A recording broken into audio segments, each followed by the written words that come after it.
Hello, everybody, and welcome at the Prague Chess Festival. We are starting today biggest event in this region and one of the very prestigious events. So happy to be back in the studio with you, Aloysia, Grandmaster Aloysia Jankovic, and myself, woman Grandmaster Kerica Zelshuli, will host this event alongside all the rounds, and hopefully we're going to have a lot of fun in the studio.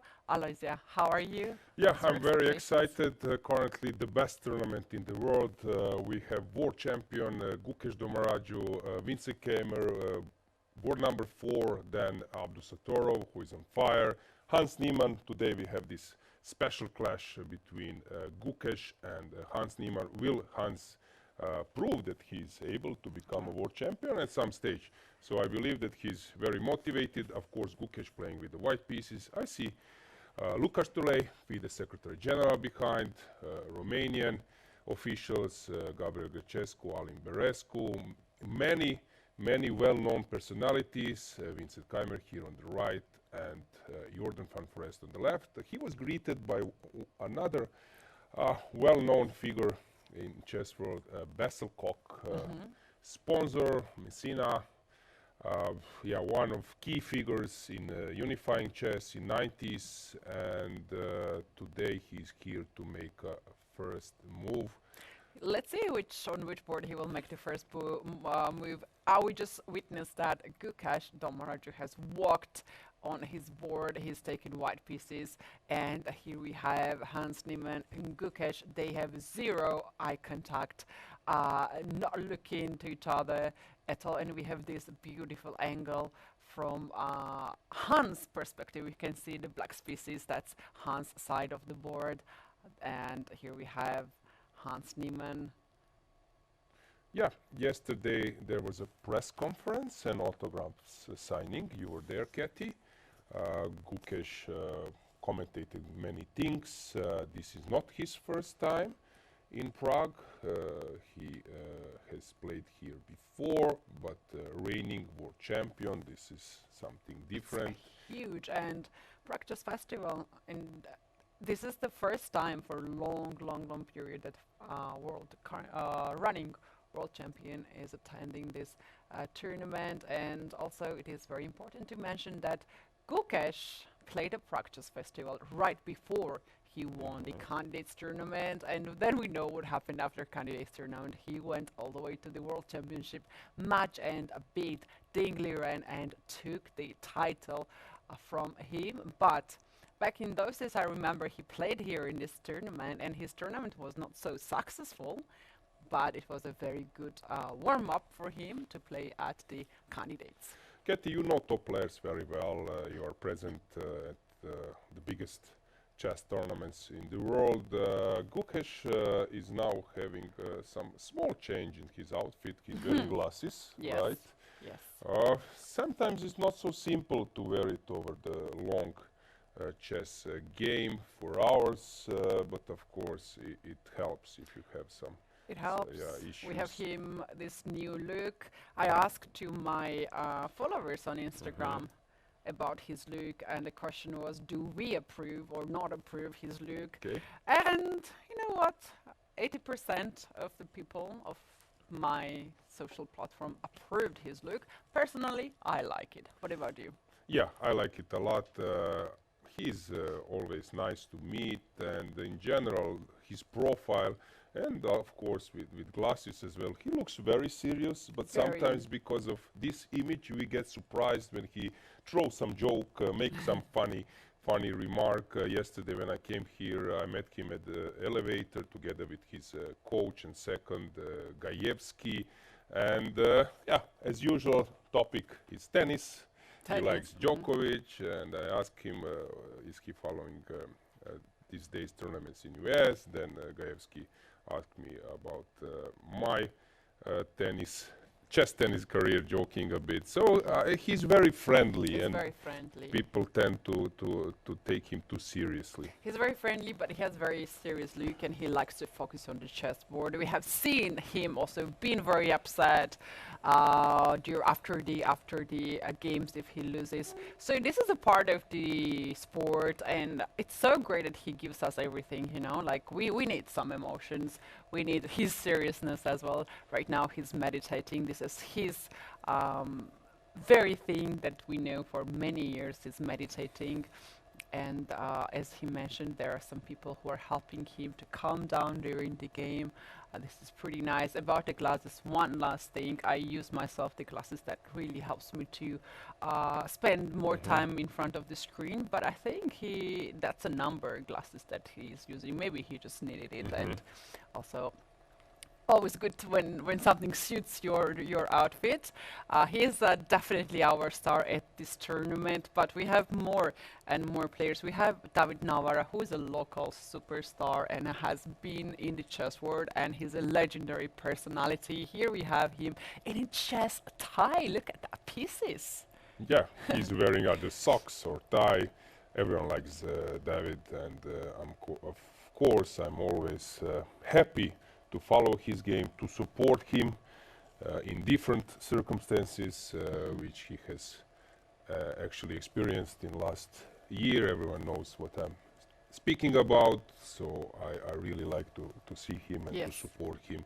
He's I don't know, good guy of He's a the very chess kind world. guy, and that what you're mentioning last year was very tough for him, and it affected him personally. We played in the same team, Polish team, Hetman Katowice. He's our first board, and you know when your first board struggles, the whole team struggles, and we saw him in this situation, and he was actually just mentioning that he apologized for that, but now we see him more smiling, in a very good mood. Yesterday at the opening ceremony, he even helped us to understand. He translated a joke that we had at the Yeah, there was a tournament. great combination. We will touch this topic a bit later. You can see also very prominent youngsters. There was this combination of young players with their heroes, drawing of lots. But let's just briefly touch David's opponent, and this is Parham Maksudlu, who is I don't know, already a living legend in terms of the way how he entertains people. Everyone likes him, and I would love to praise organizer Rogan. We will touch this topic as well later. Roman and Petr Boleslav lineup is fabulous, like the sharpest people in the world, and it's so cool to have them. I love to interview Parham. I love to interview a lot of players, but he's my definitely favorite. He's very honest. He gives everything. He praises his opponents, and he likes shopping as well. So that's another topic that I like till you drop. I know you can see. I like to talk. So good to have Parham here. We're definitely looking exciting games. Bishop g3 is something which I think fits into the strategy, and then h4 will follow, and white has open hands in this position. Knight will jump on g5, sorry, on e5 later on, and h4 will be played. You can also get light square bishop into the game. That's true that the pawn on c4 is hanging, but basically this is not that important because white can just go all in on the king side. So the question is how black should react after g4. We see now Namat's on the board. He's very thoughtful. He's not very happy probably. Who is happy to see g4 on the board, right? Followed up by g5 next move, very likely. Yeah, I know him a bit from European youth championships, and he's a player who likes aggressive positions. So actually this fits him in general. Now he needs to solve his problems. Usually the idea when your opponent starts throwing everything on your king is to do something, some counter attack in the center. So is it possible to be like super subtle and do something in the center? I'm trying to think. I'm not using engine, so my choice would be something in the center, but I don't see it. And of course you should check how dangerous is to accept this pawn sacrifice and take on c3 or c4. c4, yeah. Well, Knight I do c4, have the and then g5, and is this so dangerous as it looks like? Maybe it's a moment just to forget everything, jump with the knight somewhere, I don't know, maybe even some knight e4, and then this would be my reaction. This is how I was reacting in my career. And now I do something, I don't know what, but at least I'm getting a game. And it seems that engine is not disagreeing. Yeah, well, the best might be by the engine to take on c4 by the pawn. Okay, this is another option. And Although I'm not so... knight goes to b3. Okay, b3. Katie. Knight goes on Okay, b3, okay, okay. and also in some of the lines, bishop gets on c6, and bishop goes on e4, and this bishop controls the king side. So after g5, we have to move the knight away. d5 or somewhere, or maybe even h5.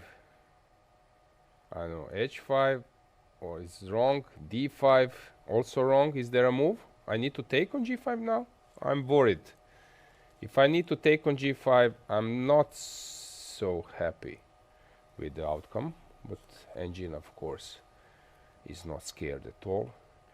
If edge takes g5 is the move, I would rather stick to... H takes g5. I would rather stick to that position, knight takes c4, and then something like knight e4, and I have a feeling that he will opt for that. Where else to go? You mentioned Ufa versus Herbeck as an interesting position. Yes, h4 let's is take a coming, look.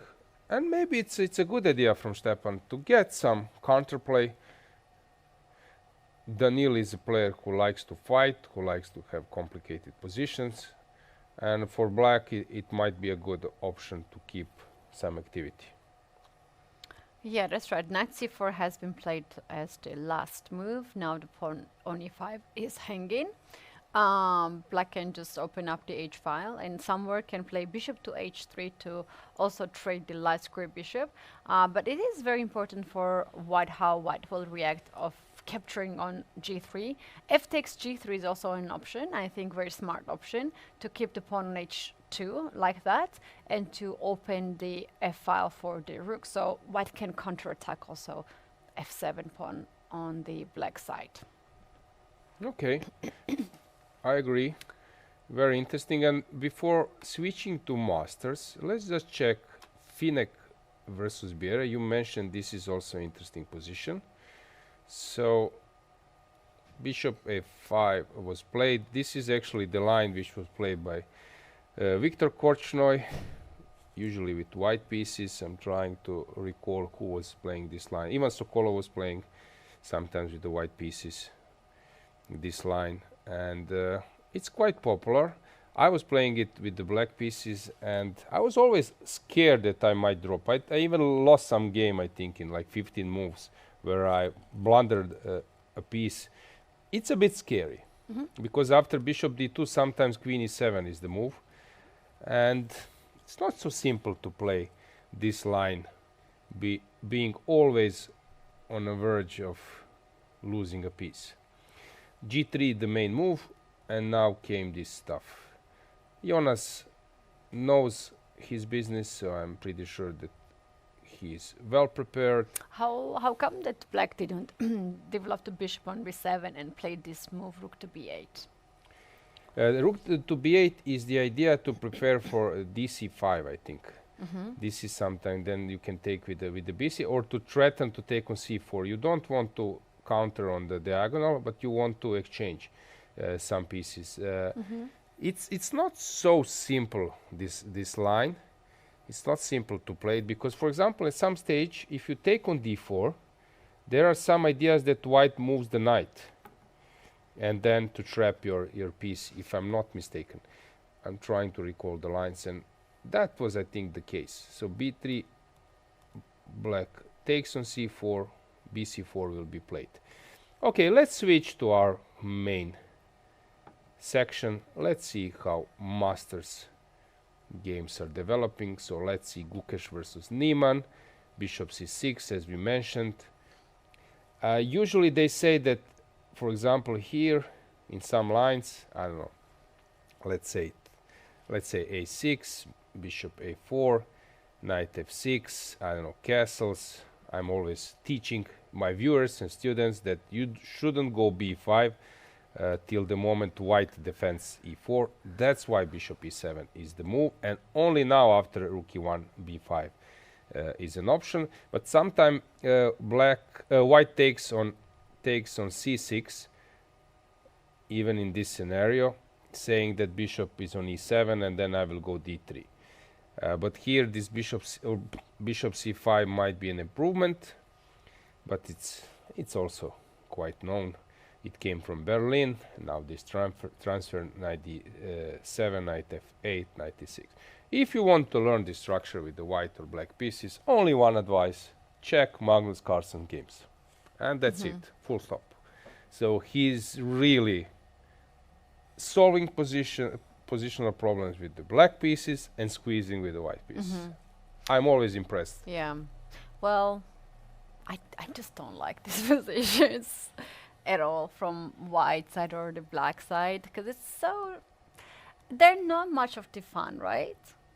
I'm myself an d4 player and never play e5 to answer e4. So for me, a player who plays d4 and who plays also Sicilian, these positions are so dull, right? And never really been amazed. I think you might be in the same shoes here, because you also like to attack. Yeah, that's true, Katie. But sometimes in Sicilian, you are getting this structure out of Rossolimo, when white plays bishop b5 and takes on c6. So I believe that this knowledge, if you have this knowledge from e5, helps you also in Sicilian. So, I don't know, long fight ahead of us. White is heading towards f4, but he can also wait a bit with b3, knight c4 stuff. I don't know, very stable, very solid.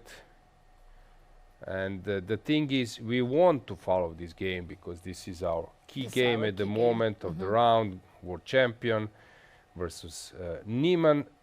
But the thing is, not much will happen for next. Don't you realize that more fun is in the challengers? That's true. It's much more fun all on all the board, because it makes sense. In the Masters, everyone wants to be very solid, right? You can't really afford to lose the game. But in the challengers, they want to win the tournament. They want to go to the Masters and get the right to do it. So the challenger who wins the tournament and goes to the Master, they will be as solid as the rest of the players here. So you are just adjusting your style, right? And your goal is also different in those tournaments. Let's quickly cover all the 5 games to see what is happening, and we will be ready to take our first break for this round. And by the time we're back, some of the updates will happen. This is the first game we covered, Gukesh against Hans. Let's take a look at the second game. Yeah, second game is Jakuboy versus Anton. Many subtleties here, but f6 will probably follow. This is a known structure. I think Mickey Adams would be very happy with the black pieces in this line, but also unhappy with the white pieces. It's about how comfortable you are here. David Anton is one of the... Well, I love this angle of the camera. We can see the player, how they're calculating. You can also see some of the other participants when they're observing the games. This is really, really nice angle that we have. And we have a lot of angles, right, on the top boards. Yeah, David Anton is, as I said, very solid player. He knows openings. Barely he gets out prepared. But here, the clock situations says the opposite. He's already on 15 minutes, which means that he has some doubts where to and go. And Parham, look at Parham. Yes. He doesn't want to leave. He looked at the clock as well. Nodirbek Yakubov seems to be in his home preparation, and he likes to show that to his opponent. He has more time than he had at the beginning of the game, and just tells to David Anton, this is my home preparation, and you just walked into this. Yeah, I just want to mention, so Parham was here checking David's game, but the thing is, players sometimes walk, and they are still thinking about their own position, and actually they're just scanning stuff. They don't go so deep as people would expect it. So they have their own issues. Okay, normal position. So what's the thing now? It's a bit tactical, since black is now calculating, what if I go a6, you move the bishop, I take on c3, bc3, I can go bishop d3, and what's going on here? And this is the issue of black, since he's calculating, can I take the exchange? Is something here which is hidden? And engine says that this is better for white. Now I'm also trying Interesting. to How about we play queen to d2? okay, we give takes up on this rook? f1. Takes on f1. We take rook takes f1. Knight needs to go back. And we set up really brutal attack on the king side with bishop c2, bishop g5, bishop f6 moves, knight g5 is there. I But love this is position. fabulous. Come on, to just sacrifice the exchange and suddenly you are in a better position. Really? I love this one. And I'm you know, shocked. instead of bishop to c2, I don't know if this is working, but you can also play something like bishop g5, hit the queen. When queen moves away, bishop f6. Yes. With the idea to play queen g5 next move and checkmate your opponent.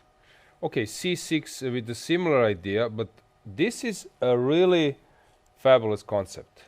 Since now, as I mentioned, black can take on c3 and go bishop b3. Okay, in this scenario, knight goes to a6. But come on, Oh, I would it's be an very exchange. afraid to play that with black pieces. Now I understand why black is thinking, and I'm not surprised at all that he's burning half an hour at least to navigate around this position. What to say? Superb opening preparation. This is something, maybe it was prepared for the World Cup, but this is something huge. And he's very confident. He's very happy with this position. I'm talking about Nodirbek, Yakuboev. Yakuboev, yeah. Yes. Yeah, here David Anton should find something else. This is. You also trust your opponent, right? That it's not a blunder. It's just a home preparation. Getty, this is how you win the tournaments. Actually, I didn't know the situation in this game. As I told you, I think that Yakuboev would be at least in the middle of the table because he's good. He's in a good shape. This is how you win this kind of round robins. This is how you qualify to the World Championship match, how you win candidates, that you are armed with that kind of stuff. You need to have it. That your opponent need to think about some material grab while there are so many details around and he's spending some time. Spending a lot of time, David Anton. And you know what is the problem very often in these cases? You spend a lot of time and still there's not a perfect solution that is worthy of your time. You still have to do very, very hard work to hold the position together. The problem is here you give him like stockfish. No, not stockfish. Ribka.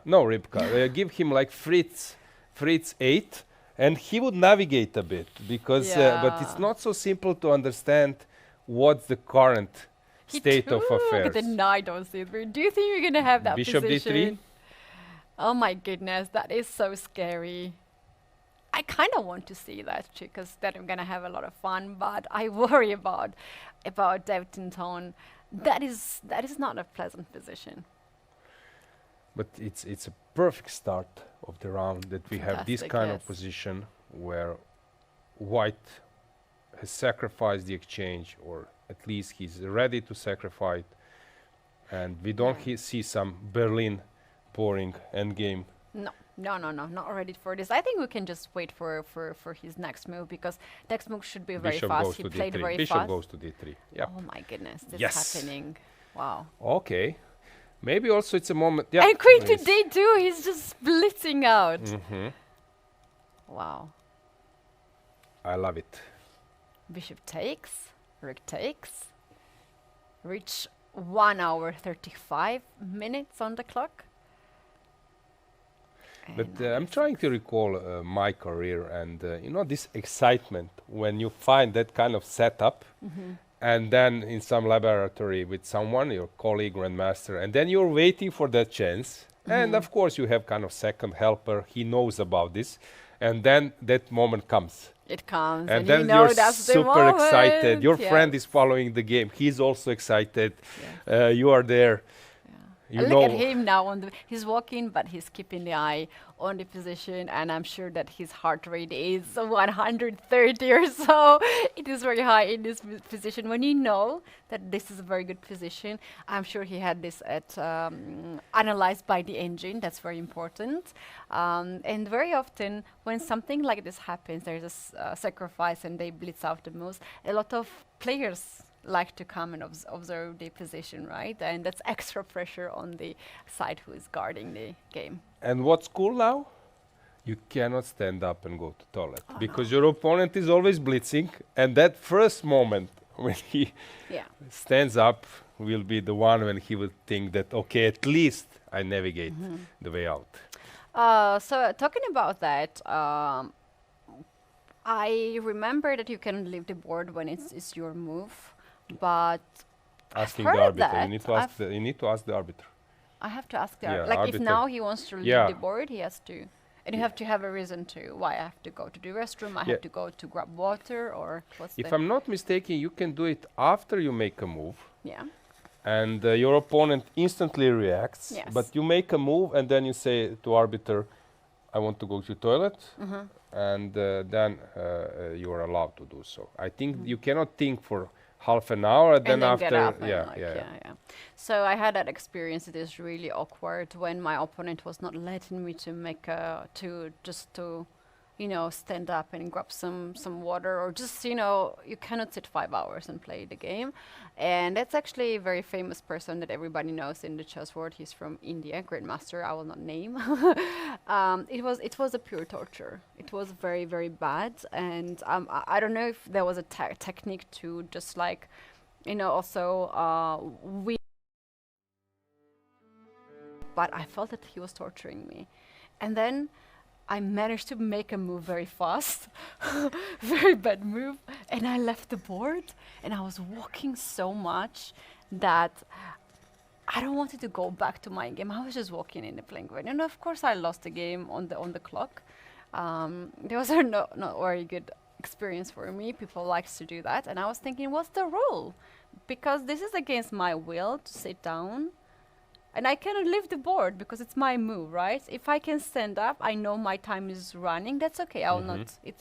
But yeah, it's always good to know what is your rule and follow the updates. And here we have actually Van Forest observing at the screens. Maybe he's watching this game. Yeah, David Anton is about to make a move. So, famous toilet gate was Kramnik Topalov, and second one, Indian Grandmaster versus Keti Tsatstelashvili, right? Yes. Okay. I was so angry. I was so angry about that. He made a move. Knight and C7. it is knight C7. Simple as that. And now he stood up the moment I've mentioned. Okay, we will follow this game. Now white can go to g5, as you mentioned, bishop g5. Let's leave it to them. In the meantime, in Jordan Van Forest versus Vincent Keymer, we have some stable position for white. Vincent is spending some time. Just to remind you, I asked Jordan how happy from 1 to 10 are you with the pairings, in the terms that you're getting 5 whites and maybe other options. Because prior to the event, what do? You prepare some openings for white and black scenario. Pairings come out the day before. You forget half of them and just stick to the main thing. So probably, with some player it's good to be black because you like the way he plays. With other player you want to be white. It's a big difference if you're playing with the white pieces or with the black pieces. Yeah, so they know that. this. Yeah. Regarding Especially when it's a close tournament and you know your opponents in advance, maybe you don't know the colors, you definitely have your strategy. With this player, I want to take white pieces. With this player, I want to take black pieces, and maybe draw is enough as well for me in that match. So this is the whole preparation before the tournament as well, right? You have your strategy.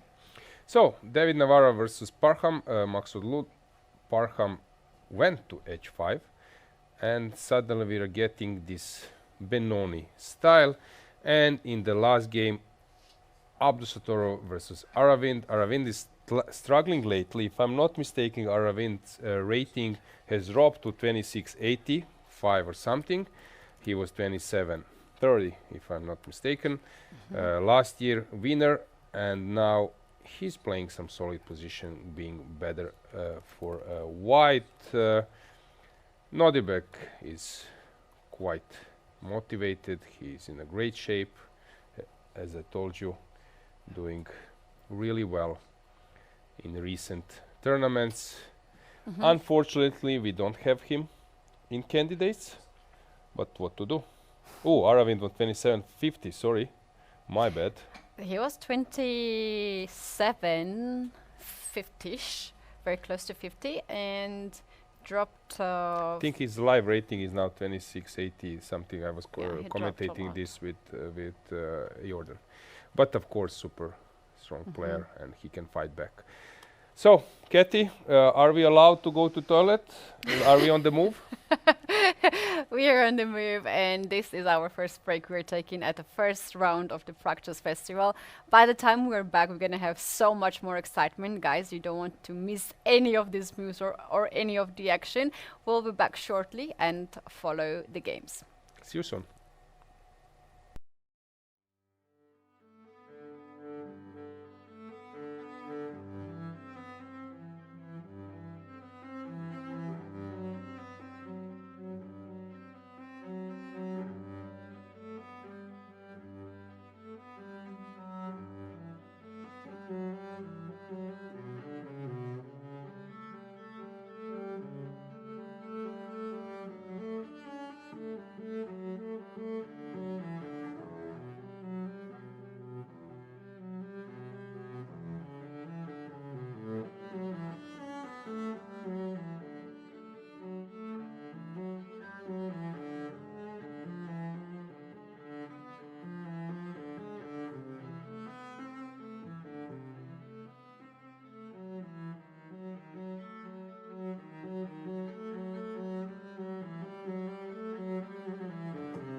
Welcome back. This is Prague Chess Festival round one. In the studio, we are working for you, Katy and Aloysia, and we have a lot of excitement.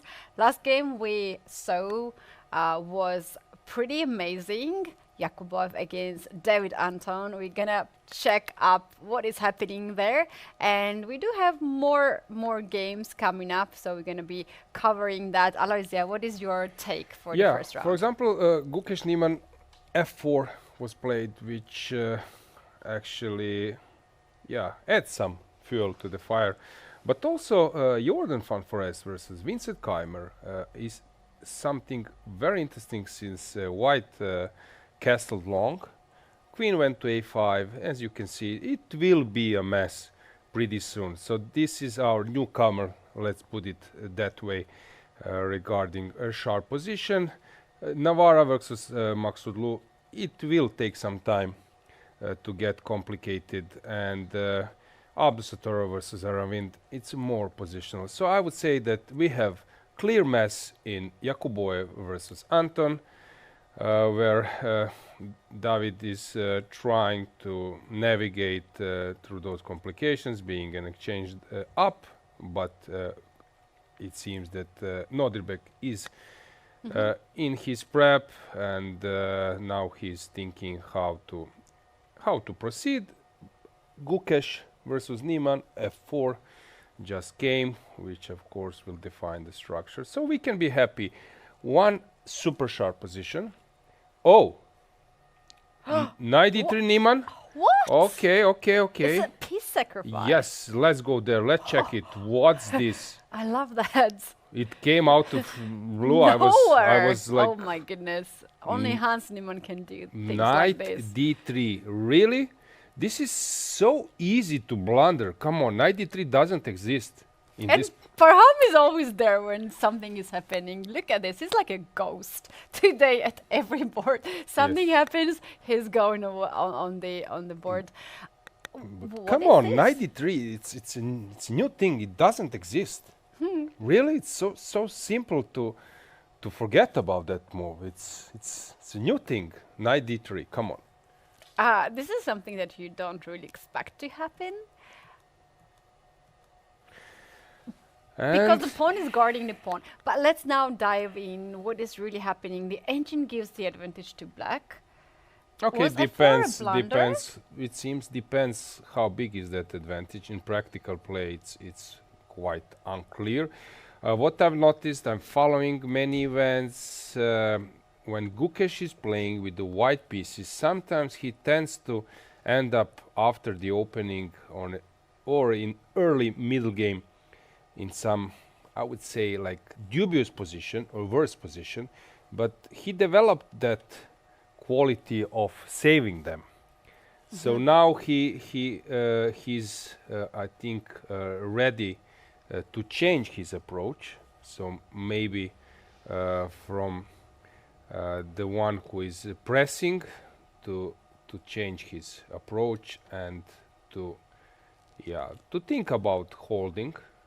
Wow, Very interesting. what Knight a d3. move. What a move. So let's What a dig. move. So my bishop is hanging. What's the concept about? Probably there are few things coming. So black will have perfect setup, and e pawn will probably fall. But why engine is so excited?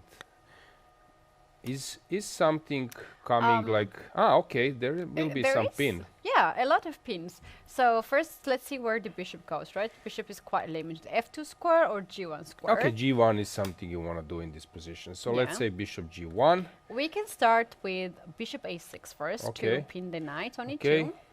Let's say rook goes where? On e1? Rook, but also white can move the knight. Knight c3 was the catch. I'm not sure. It seems rook d8, no? Okay, rook d8. I'm curious. What am I missing?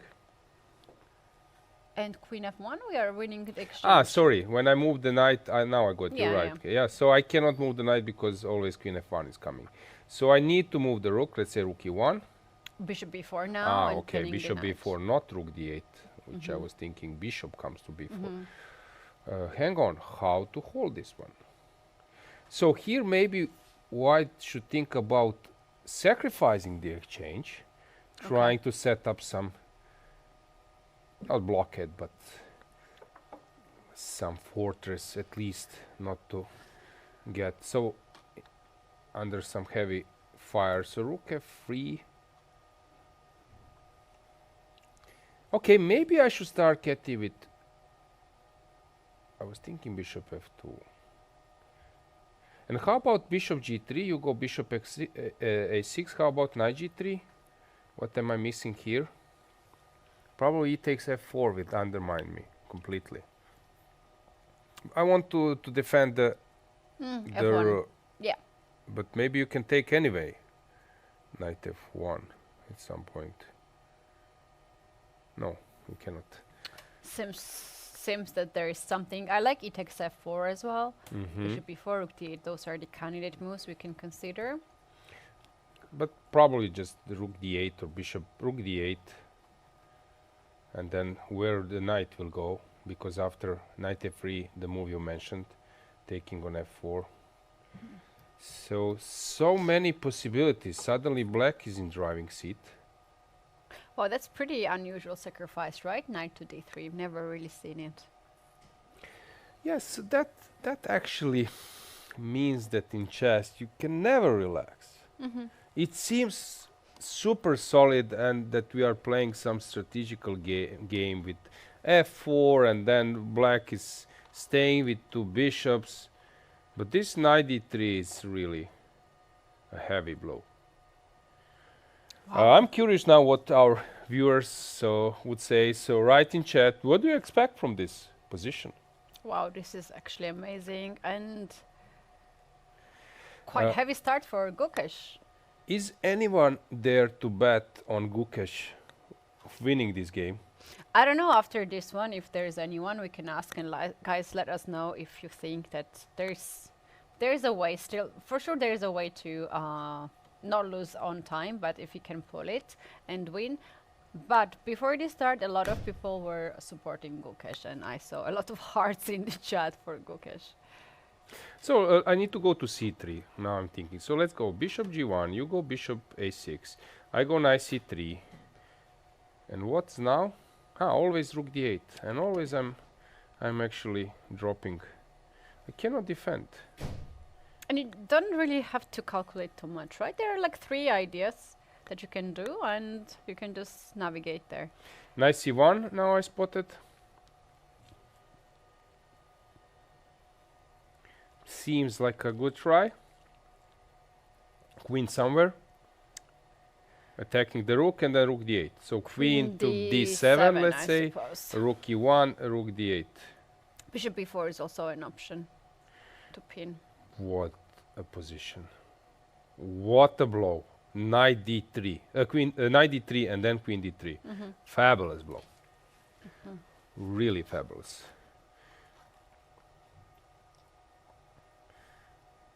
Yeah, love to see that. Also, we can see spectators are actually. It is quite enjoyable to be in the playing venue. A lot of people came to watch this round. I'm sure that we're gonna have more and more people joining us later on. If I'm not mistaken, we have also another angle of the camera. So maybe later we can show it that there is a big screen with multiple view of the games. And spectators are enjoying. They can also see, as you can see, unfortunately screens below the players are switched off, but maybe in future this will be added. But it's very cool. Yeah, it was on at the beginning, right?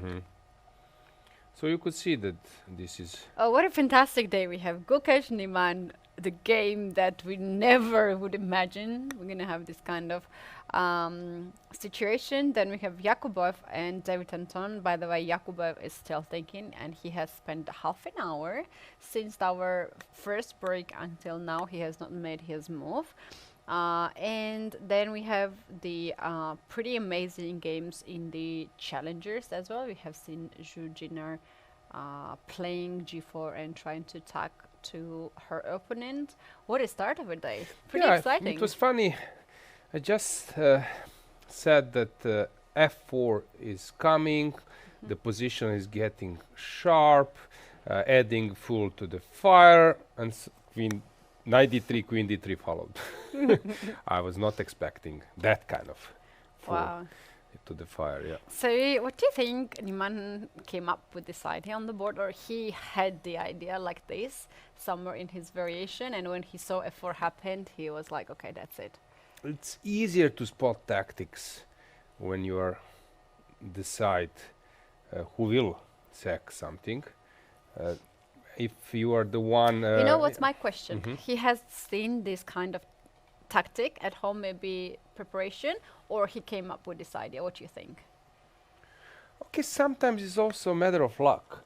You're playing like tons of blitz games, online games. You're playing some with some friends. And someone told you, you know, there was a case I played online and I push F4 and knight D3 was offered by engine, and both players missed this. This is a cool motive, and you know, it's this information sharing. It's not like straightforward. Sometimes, as I said, you need to be lucky to have that kind of info. There is an existing motive. Yeah, indeed. You need to be very lucky in chess alongside to have other skills as well. We see Van Forest observing now the game of Gukesh and Hans Niemann. Hans on time, on thing now. He has several options to start with bishop a6, to start with bishop b4, rook to d8 is also a possibility.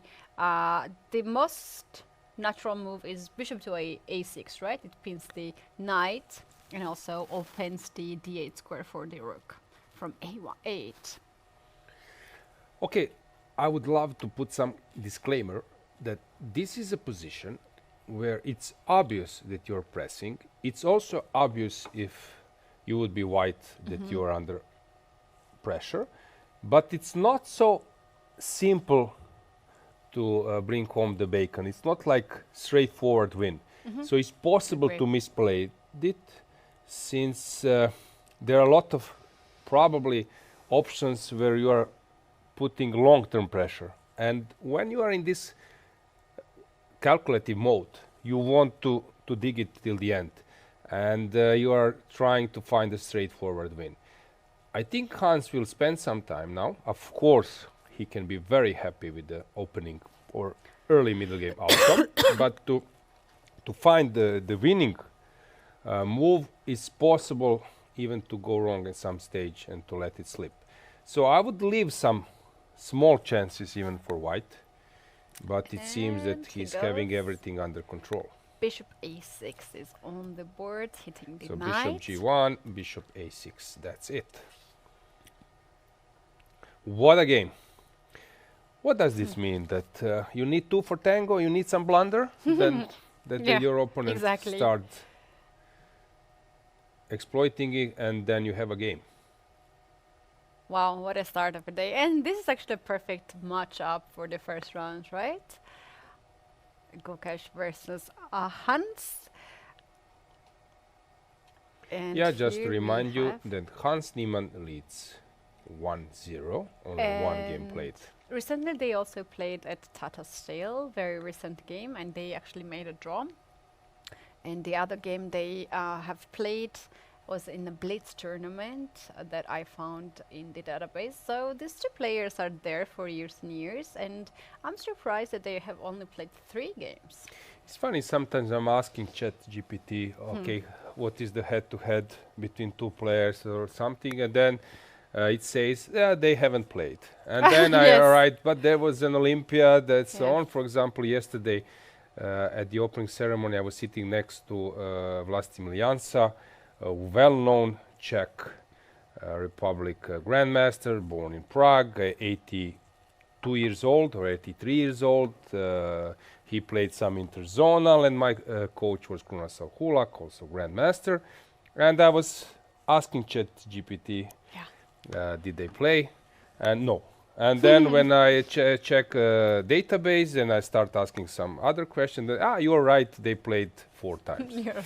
So sometimes it's head-to-head, especially in online games, it's not easy to follow. And players tend to remember this, you know, Yeah. they know it.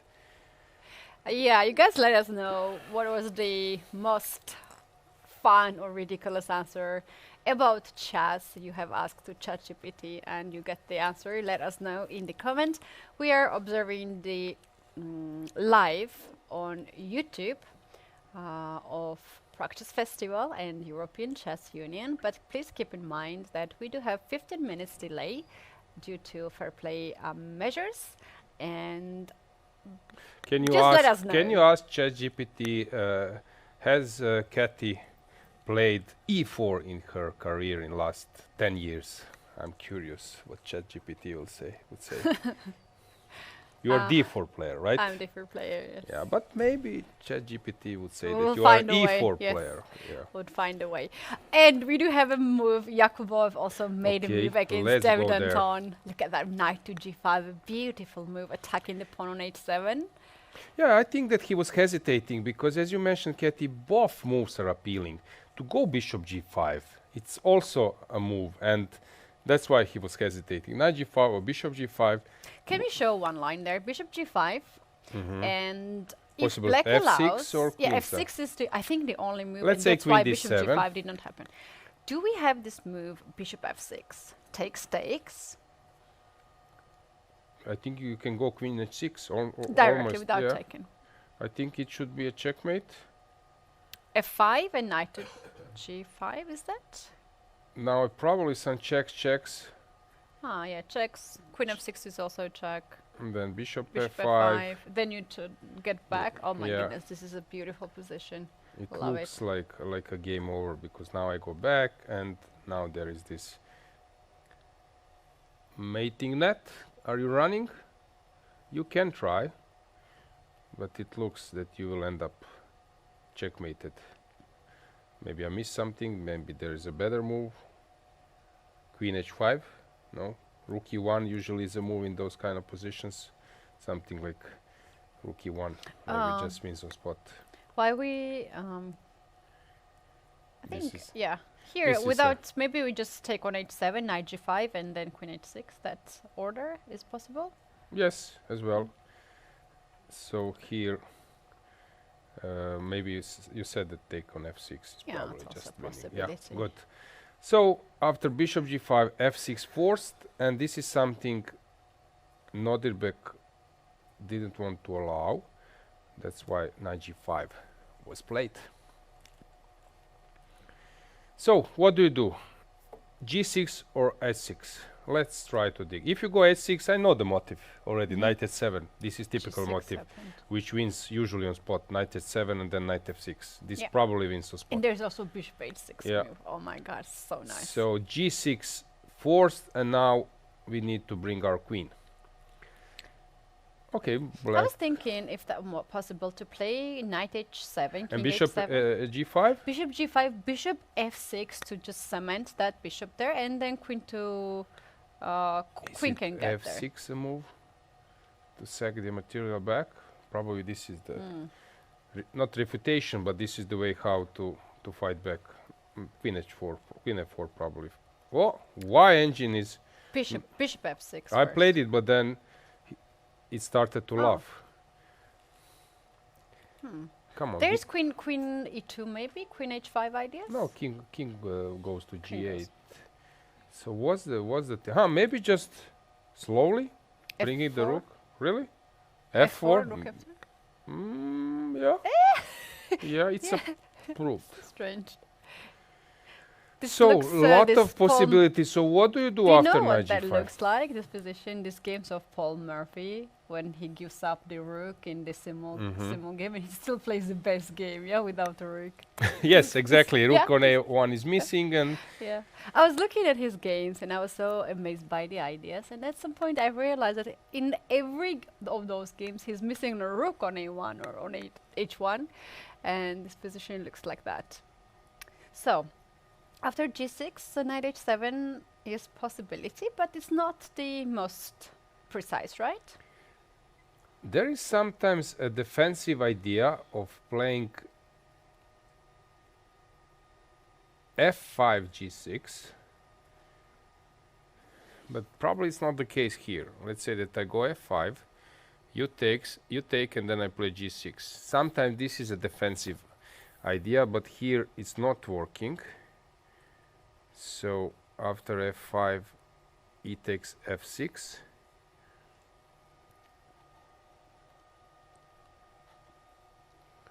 don't believe in g takes f6, but why engine is now happy? Come on. G takes f6? No. Really? No, come on, give me a break. Really? What a resource. And then black is Black is holding. yeah. Really? Black is holding. This Well, is crazy. for the human perspective, maybe it's much So easier. he didn't take on h7 as we were counting. So knight h7 was not played. Yeah, well, he have already gave up the exchange. Maybe he wants to just chill a little bit and not to go crazy. I love f4 move because your next move is very simple. You want to play f5, right? And then I will take on h7. Then I will play f6 as well and create this hole on g7. The question is if black has here in this position f5, as you were suggesting earlier. Mm-hmm.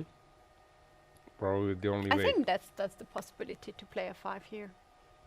But this is a fabulous game on this level. Come on, to sack an exchange and just play like nothing has happened. It's awesome. I'm really impressed. And actually, it's also very instructive to realize sometimes how badly pieces which are not playing can mean that you are experiencing a tough problems on the other wing.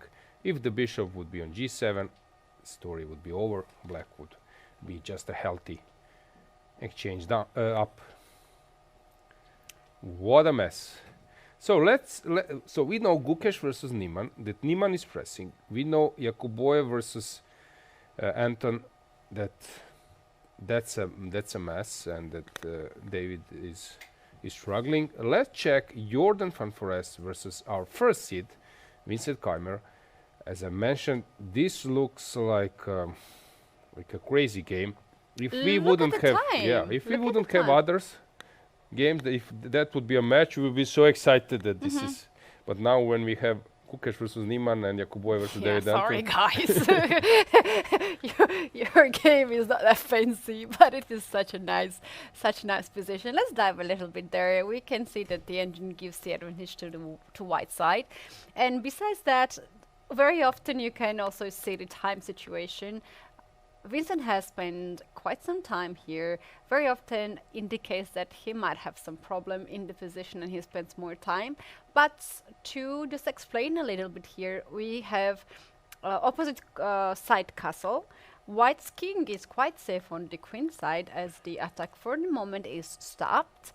But black's king, even though those are these beautiful knights in front of the king, there are still some ideas that can be implemented in this position. So that's why engine prefers to have white side here. yeah, usually with opposite colors, opposite castles, the thing is who will open opponent's king faster, and it seems that black is stuck. That white has potential to do something over the g file, open the position, and of course X-rays is something which top players they tend to feel, I would say, a little bit more than regular mortals. So here I think that Vincent is trying to understand the position in that way. Not a position against Jordan van Forest. You know what I To like play. here for white? To play h5 in this position. You cannot take with the knight because you lose the bishop. If you take with the bishop, that I have not really seen much, but we can take the pawn on e5 at some point. But the point is that when you move the knight away, you have this rook to h4, right? Attacking the bishop to move away. And if you let me open the g file, if you take the knight on f3, I will take with the pawn, and then next move rook to g1, and black's king is in really, really huge danger. I completely agree, Katie. Yes, we are actually playing on the king side, black's king side, without a risk. Usually the system when you're under attack is to exchange some pieces or to counter attack.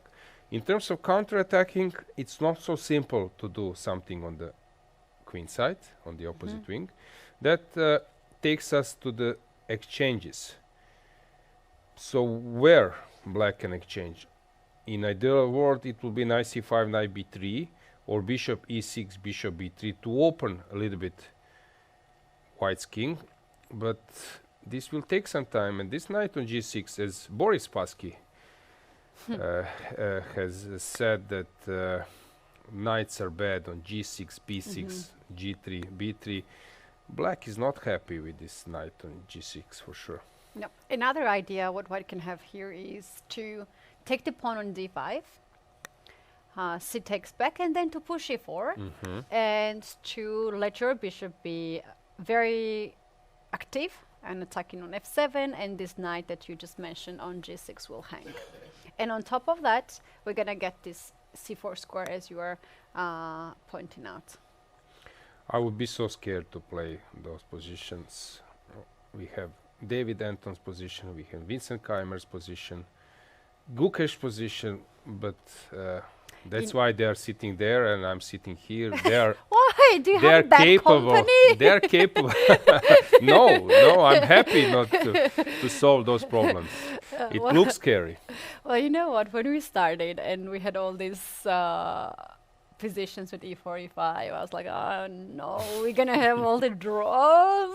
But look at us now. We have all very sharp position. And remember, there was this period of time when on the top level, everyone was making draws. It was really nasty draws as well, just repeating, no shame, nothing. And people started to ask the questions if the classical chess is dying or not. But look at now, top players fighting. Yeah, I was hoping it's round robin. You have 10 players. So usually 2-3 rounds with all draws, we can speak about something else. We don't need to calculate. And suddenly I need to calculate work it out as much as possible. And it's not so nice to do so because this looks really super complicated. What to do here? Yeah. Amazing. And he has really low time on the clock, 23 minutes at this point. And let's just check how many moves. 18 moves has been played only. Let's maybe speak about something positional. This is very concrete. This is very complicated. Now players are digging deep. It's crazy amount of job they are doing now. They can calculate very fast. Let's speak about this position of David Navara versus Parham Makhsoodloo, since it's more about chess understanding here in terms of strategy.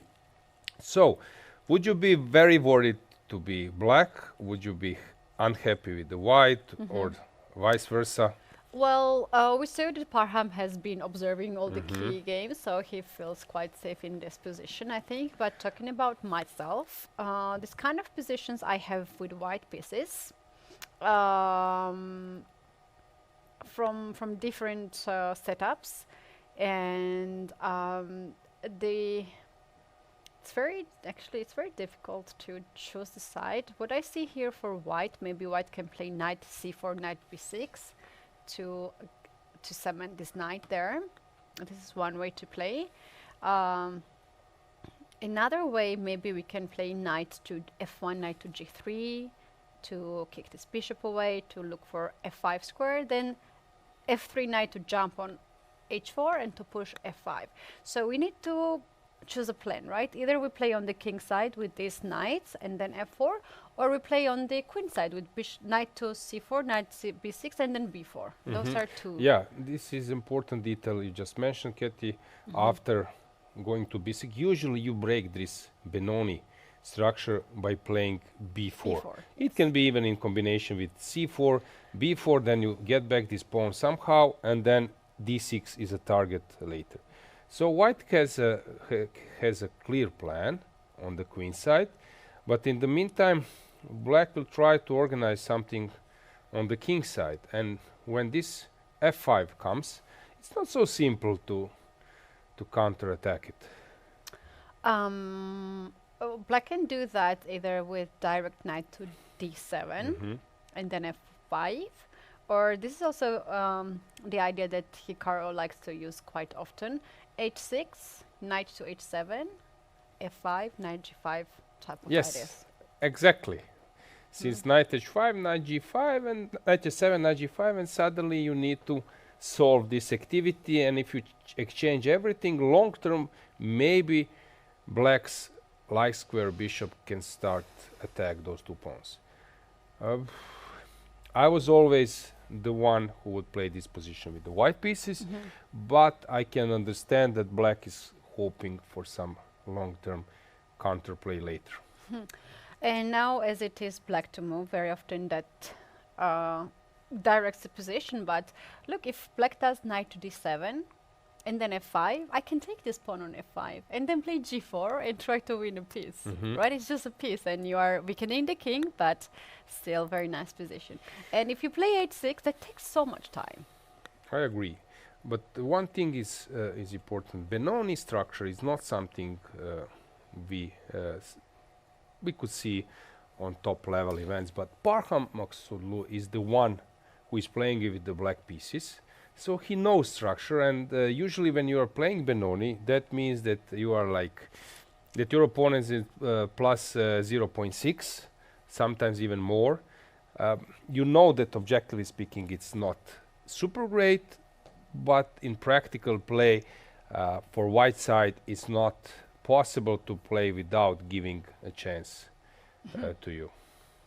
Yeah, and maybe we can also take a look at the final game where we have the champion of the previous year, Arvin, with the black pieces against Nodirbek Abdusattorov. This game is more or less peaceful compared to the other ones. Yeah, somehow I think the opening choice has paid off, since black is having a perfectly sound position, and I don't see where white will push. Usually we have this position, but with existing pawns on a2 or a7 or a4, and then white pushes f4 and tries to break into the center or try to restrict the knight on g6. But here black is happy that always there is a chance to get some air over the a file. So something, this combination of plans of opening the a file, exchanging some pieces, and then preparing f4 is probably not great. I don't see anything dangerous for black at the moment. Looks quite a decent position. We do have some updates in the game of Yukabov Let's and go there. David Anton. He's They're just walking to the progressing playing fast. hall. Yeah, back, and f5 was played, f6 was the move. How this bishop will be Ever part of the yes, game. part of the game. I'm just thinking and I don't see it. Like you need 3-4 moves to get it to the play, and at the same time white is really doing a lot over the king side.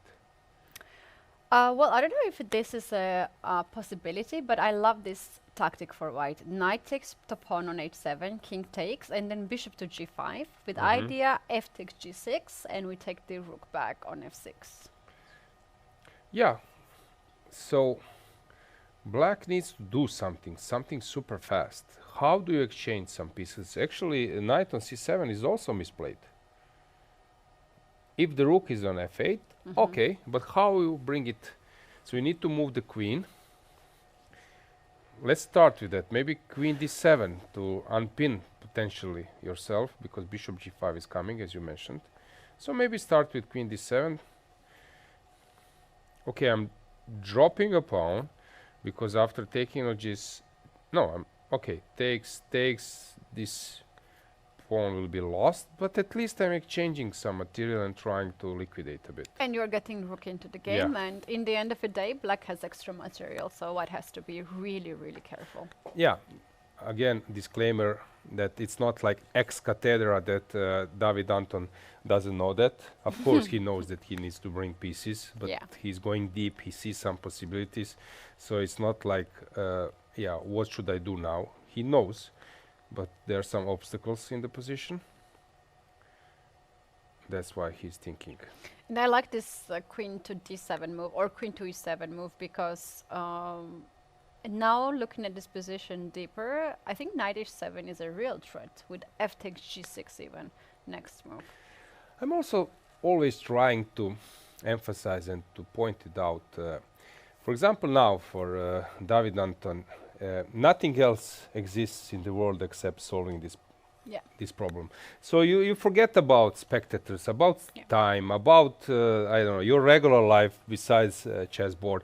You are there because it's so exhausting to calculate, to navigate all the time to those complications. So it's, as I said, it's super energy burning because when you're solving problems, 25 minutes, half an hour, 40 minutes, it's not the same as you are bored. So It's like seconds. yeah, I think for him at the moment, he was already right after the opening at the one who is solving the things, and this is really enormous mental, I would say, pressure and the job. Yes.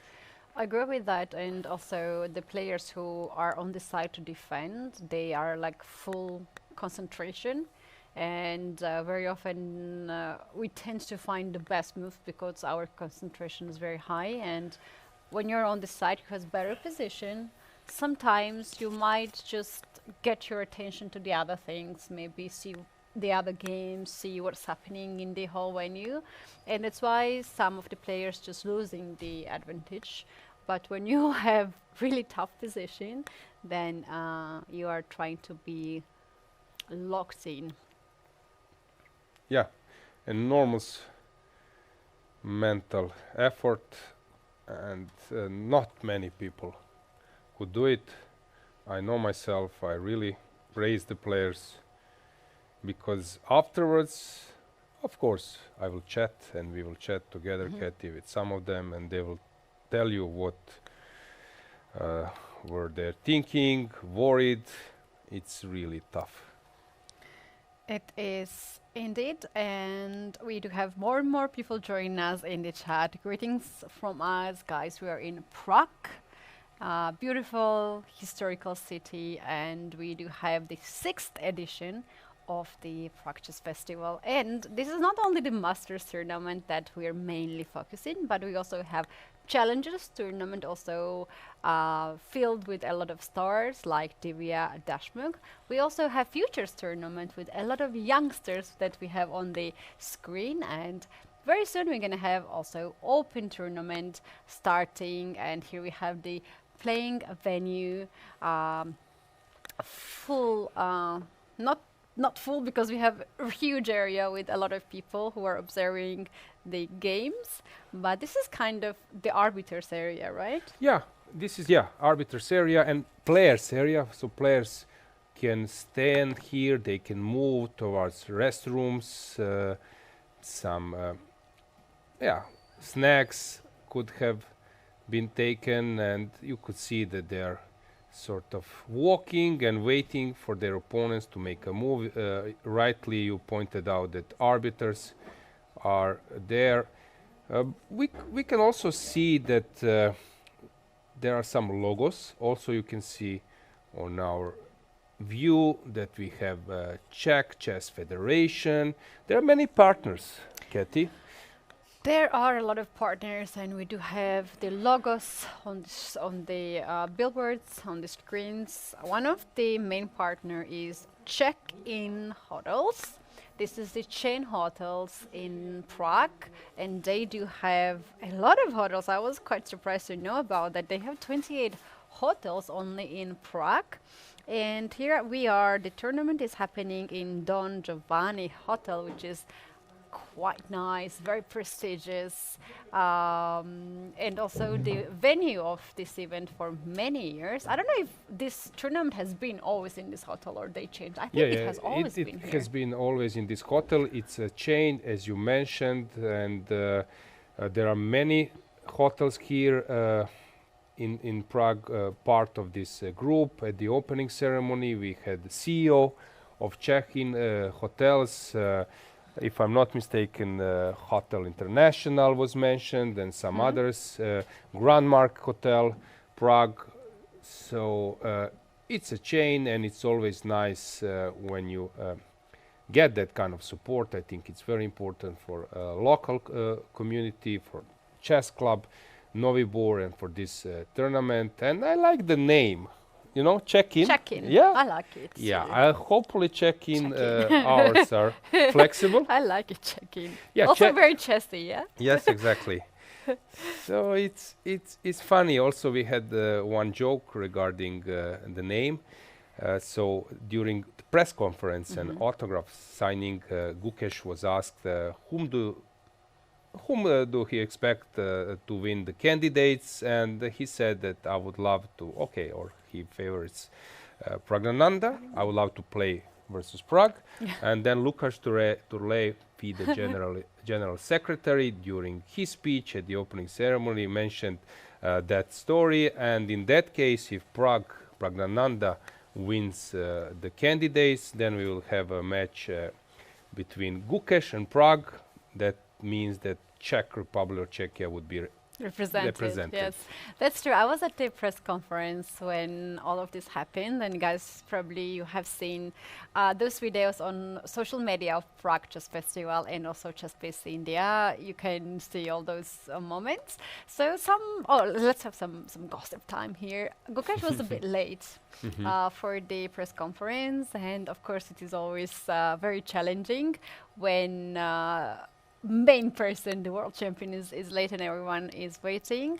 And at the press conference, there was a question asked. It was the Czech language, but I understood with the help of my Polish. The question was about him being late, if it becomes some kind of tradition or trendy for him.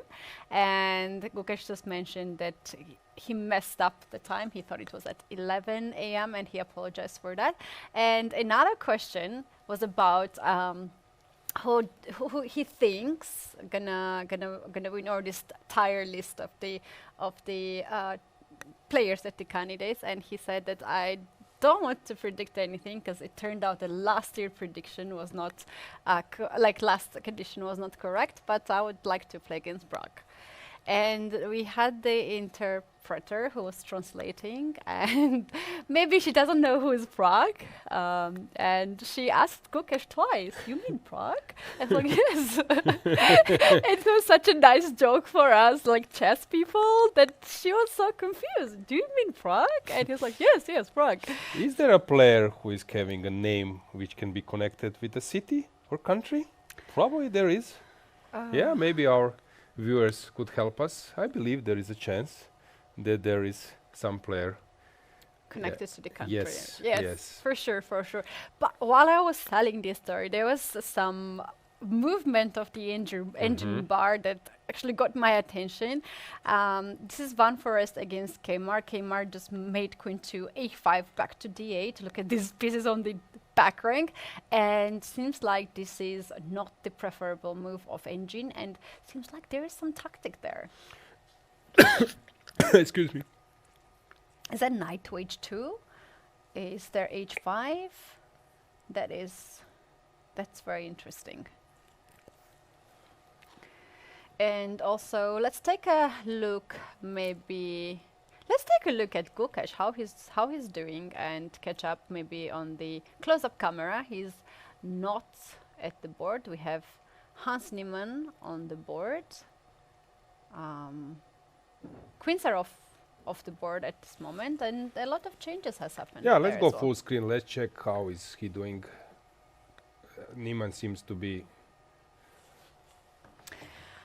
Yeah.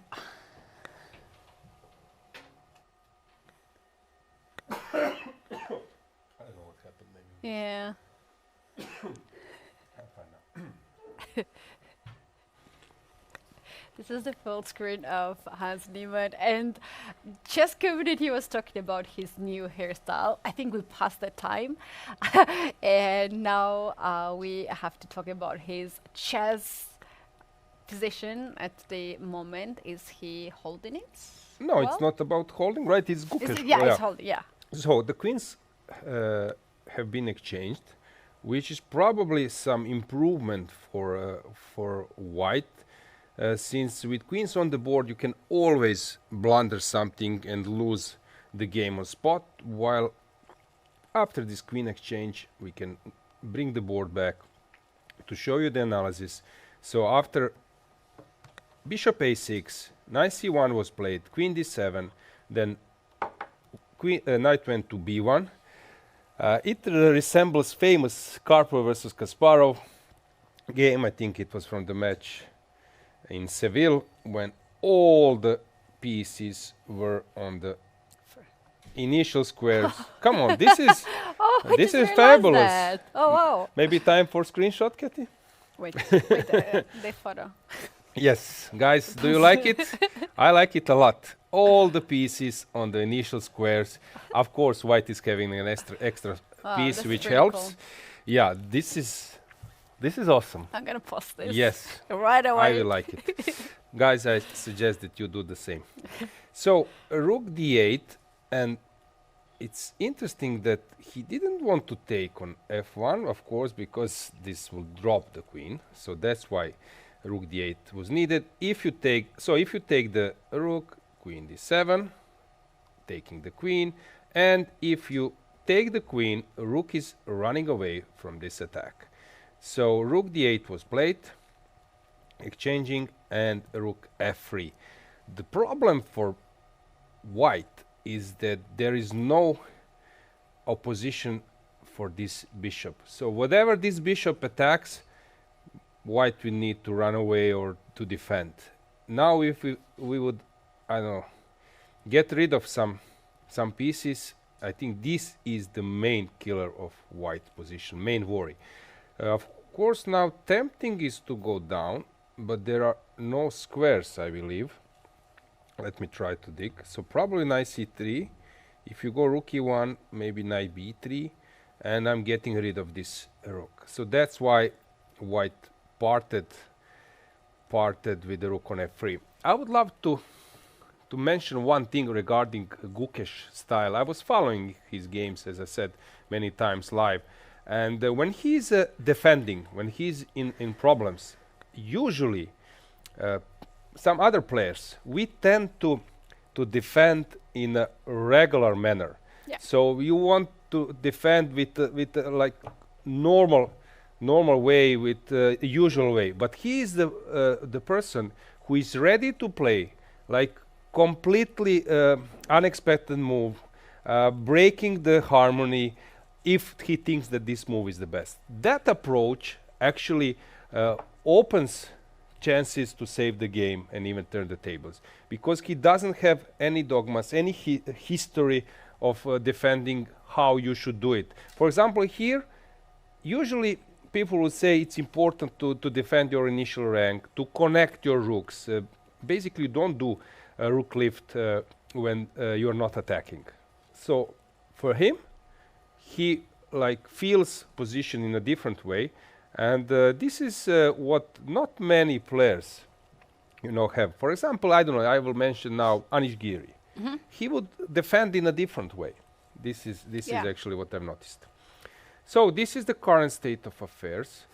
And now Niemann. When you said about Anish Giri, there's this very famous meme, the checkmate with the queen, like how many ways there are checkmate of the queen.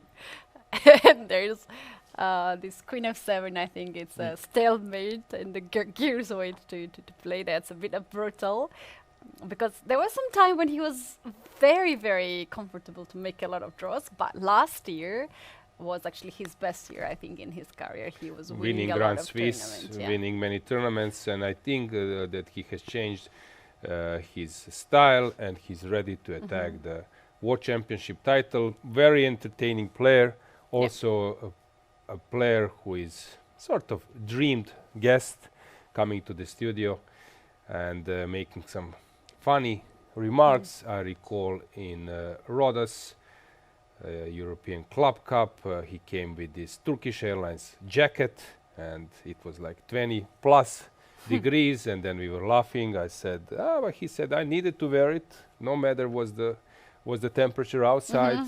I first asked has he come with the motorcycle because jacket was looking a little bit like Hell's Angel or something like this. Yeah, funny guy, and I like Anish, and he's a very interesting player. He's a very likable person. Yeah, that's right. exactly. So let's check, has something changed in Jakuboyev versus David Anton? Knight d6 was played, so he has different agenda. You mentioned that in Jordan van Forest versus Vincent Keymer, that queen went to d8. Okay, at least black brought some pieces. White is the one who is pushing, but now there are some pieces around black king, which helps to black. In Navarra versus Maksudlu, I see that queen went to e8, so he has some idea maybe to come to b5, or also maybe to prepare this f5 in another way. Abdusattorov, suddenly b4 was played. Nodirbek has this capability of creating something out of nowhere, so maybe this b4 rook e3 stuff will be the way how to create chances, and I respect this a lot. For an ordinary grandmaster as I am, this is something special, and he is capable of doing so. Shall we check our challengers group? So let's see what's going on there. All the games are in progress, and fighting spirit is on a level. Kudos to the organizers to bring that kind of field. Very, very good. No draws here. So Zhuzhiner versus Nemets. That's the game we can see at the very beginning. The H file is wide open, and there is only one rook on that file, so white has quite nice open H file. And seems like g5 has been played from that moment that we were covering this game. What do you think white's plan is here to start or finalize this attack on the king side? Yeah, I believe that bringing this bishop or castle long, something is needed. I don't think that you can win with the knight, rook and queen, which is sort of locked. So some additional pieces are needed. Of course, sometimes there are ideas that queen comes to h file, but this knight is very strong defensive piece. Usually I was always the one happy with the white pieces, even in inverse circumstances. But I lost few games where my opponents were counter-attack. It's not that black is without chances. Some f5 might come, and here on the queen side, white king is not super safe. And sometimes small detail, having pawn on a2 instead of a3 can help a lot to have safer king. By the way, if I'm not mistaken, Zhuzhiner is working with Dingliren. This is what I read, which is, of course, some advantage, because maybe for Ding it's now these days hard to play, but being be a coach, coach, yeah. he can show a lot. Oh wow, that's okay. That makes a lot of sense. Zhuzhiner has been playing so good for last season, and now all the dots got connected. Well, I was just thinking while you were mentioning that, is not f3, queen h7 a serious threat here in this position? f3. Yes, You I take my cannot. bishop. Yes. Go ahead. Okay, thanks for that. Katie. And Let's say queen that I h7. made some move. I forgot about this queen h7. Simple as that, and Yeah. that's a checkmate. And if you go back after f3, knight to f6, now there is this queen h2 I was mentioning, Yeah. with the transfer. So that's a threat. So you need to do something. In this situation, some move is needed. Is that f5 move? Or am I playing with fire? I think you should play f5 here. I think black has to push this pawn here and also activate the piece. If you take on f5, then I'm going to take with a knight, and this knight will get into the game as well, because white's king is also in the center, right? So black has to do some active defense. Very interesting position. And regarding clock situation, black is slowly getting into the zone where he won't be able to grasp and to navigate and might be punished. How about others? I see some mess here. What's going on here? Oh, oh, whoa, whoa, whoa! What's happened? Sorry, we have this rook lift. We have this bishop lift. This queen d2 was a plan from the very beginning. Look at that. Queen d2, queen h6. Knight e5. Seriously? This looks This super is insane. scary. This is insane. Oh, but a rook sacrifice. There is a pawn sacrifice, famous movie about Bobby Fischer, and this is Ganguly's documentary, Rook Sacrifice. I love it. In Now we know process. why queen d2 has been played. Ah, maybe knight g8. No, probably he saw it.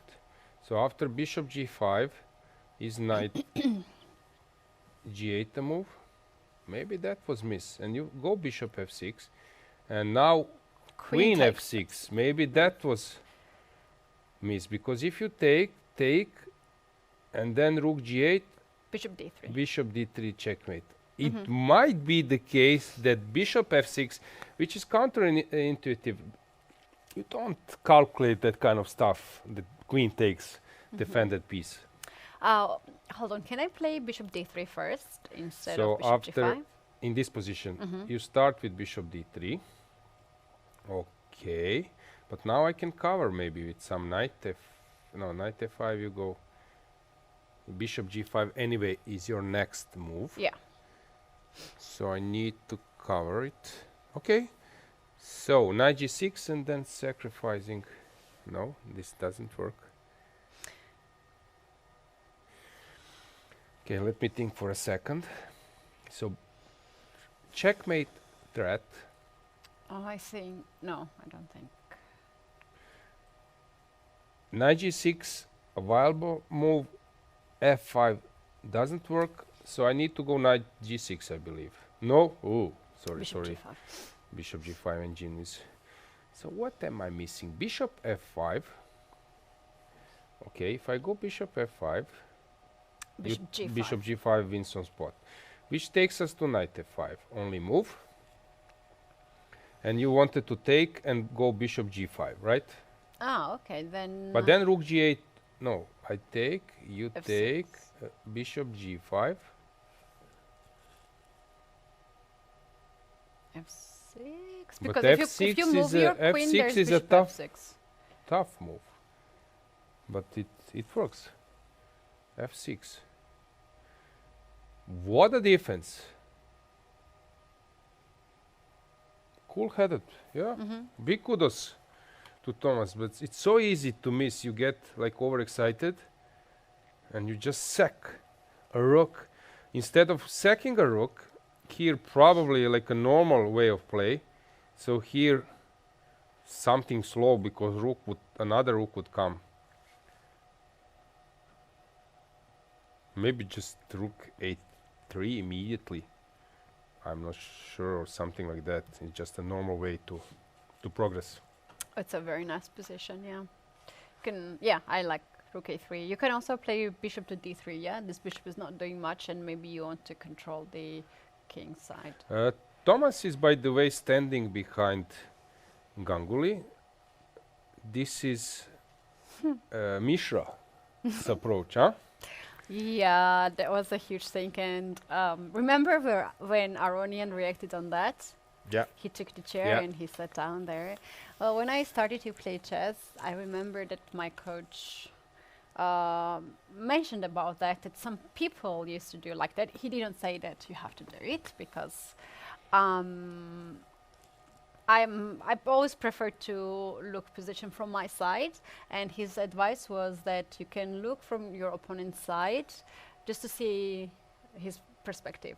But that has never really worked, and also somehow you're getting in the territory of your opponent, right? It's his side, and at the team competition we have this rule that your team captain has to stay on your side, not on your opponent's side, right? So I never liked that rule, and I never liked this situation with Mishra. And I was thinking, like, is that he's too young? There was some kind of Soviet thing that people used to do, and then Levon actually responded to that. So yeah. If you are black, sometimes you can just take a look of. Usually in the playing hall there are digital boards. You can exactly. have a view, even sometimes from your chair. You can have a view from white's perspective, because as you can see, usually the screens are orientated from white perspective. But it's a kind of habit, and yeah, players are sometimes under stress and they are developing some habits. It's not about getting some superficial power, right? Yeah. So Correct. this is a mess. How about other games? So in Finek versus Bure, it's hard to say. It seems that Bure is controlling the c pawn. So let's bring the board back. So this c5 pawn, is it an asset or a weakness? It seems that black is fine. Fighting, queen is centralized, knight doesn't have an outpost. Also this knight can be kicked. It seems that black just need to solve this bishop position. Then here another mess. Pawn on f3. Jonathan Robson in his books Chess for Zebras and 7 Deadly Chess Scenes, he was mentioning the power and the asset of this pawn, that actually it was recognized later by the engines, by Alpha Zero and Stockfish, that this pawn on h3 is a serious asset, while I don't know, in previous times, in former times, people were not so afraid. But these days I would be very afraid to have this nail on h3. And we have this position which is super solid. Divya playing in a old school fashion, squeezing with minority attack, just to show.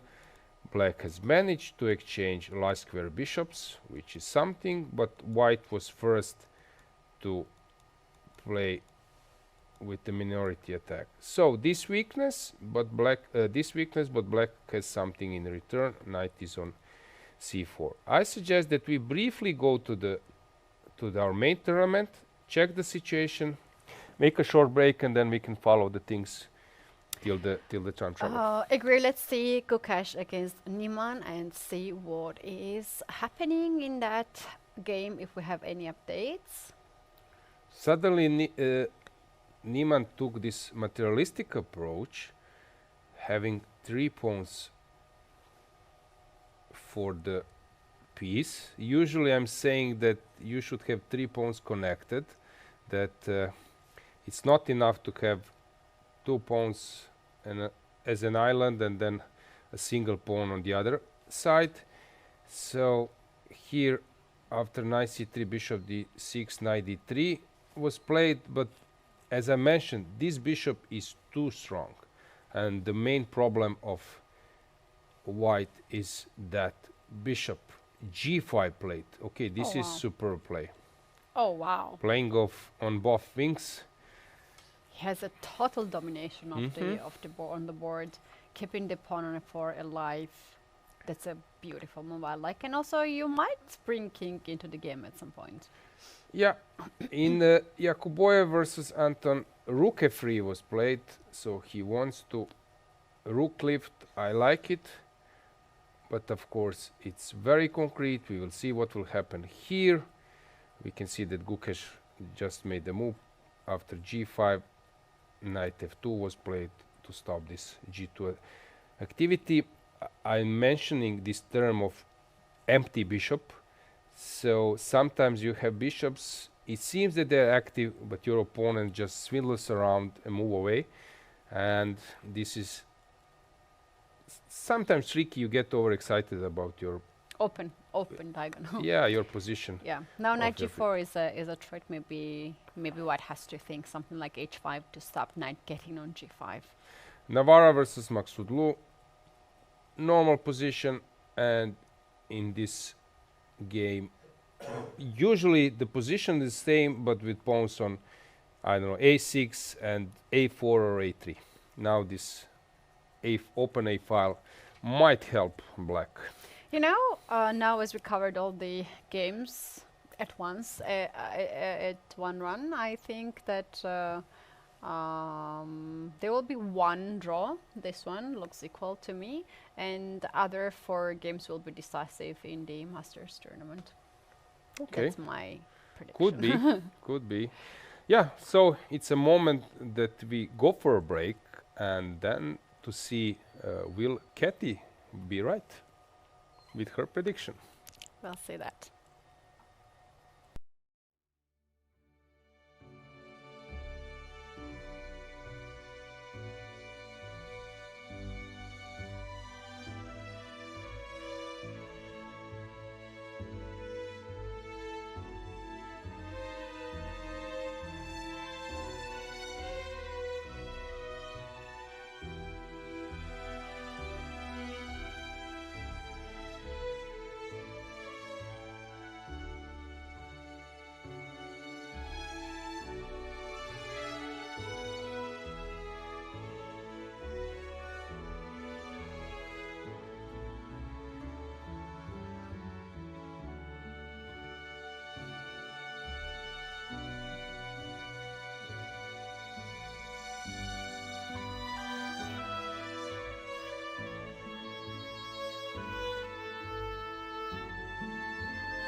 Check-in Hotels.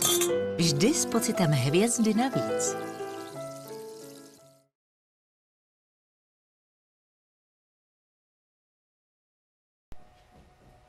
Welcome back, everyone. This is Prague Chess Festival. Katy and Aloysia in the studio, and we do have the first round in progress. And this is the best start of the tournament. We have it all. We have some sacrifices. We have some beautiful attacks. I already see more updates on the board. This is what a wonderful start of a tournament. Aloysia, what do you think? Katy, White went all crazy. They have just started the tournament, and look at them. Katy, I would love to check or check in, Check as in. we just see the commercial. So let's go to Fun Forest versus Keymer, because this goodness. is crazy. Is this a checkmate over the edge file, or black is surviving by the skin of the teeth? It's really. Wow, look at that. The bishop came from g4 to h3 to cover the king. If you take this with the rook, I think black's hope here is to give up the queen and then to get the rook on f1 and hold the position together. I'm trying to recall, maybe our viewers would help me regarding forks. We have a royal fork, family fork. Is this almost a family fork with all the pieces forked? Just king is needed. I think that family fork is Family when fork. everything is under the attack.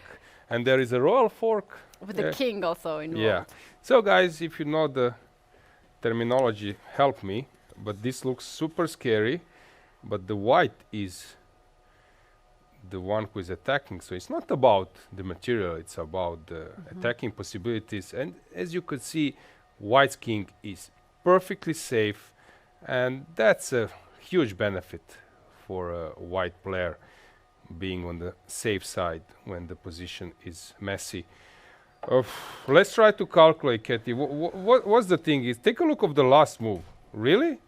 You play bishop h3. Was this missed? No, it was actually calculated or Shall not? we see that move too? Okay, so the sequence was following. You were mentioning that possible opening of the diagonal with ed5 is on the menu, and then e4 came, queen e4, first nice touch, What? exploiting the pin. It's a really some nice moment. King h7, running away from the diagonal and x-raying bishop, but now coming to another x-ray, maybe even more deadly, over the h file. Bishop d5, knight g3, as I mentioned, a fork, but now came this knight h5, pawn takes, and if you go bishop h5, let's just calculate. The thing is, now you're not threatening to take the queen, since after queen takes, or knight takes the queen, there is rook h5, a checkmate. So Hold maybe on. here there is there's some beautiful checkmate ideas. like moving the rook or something. Like sacrifices everywhere, rook h5.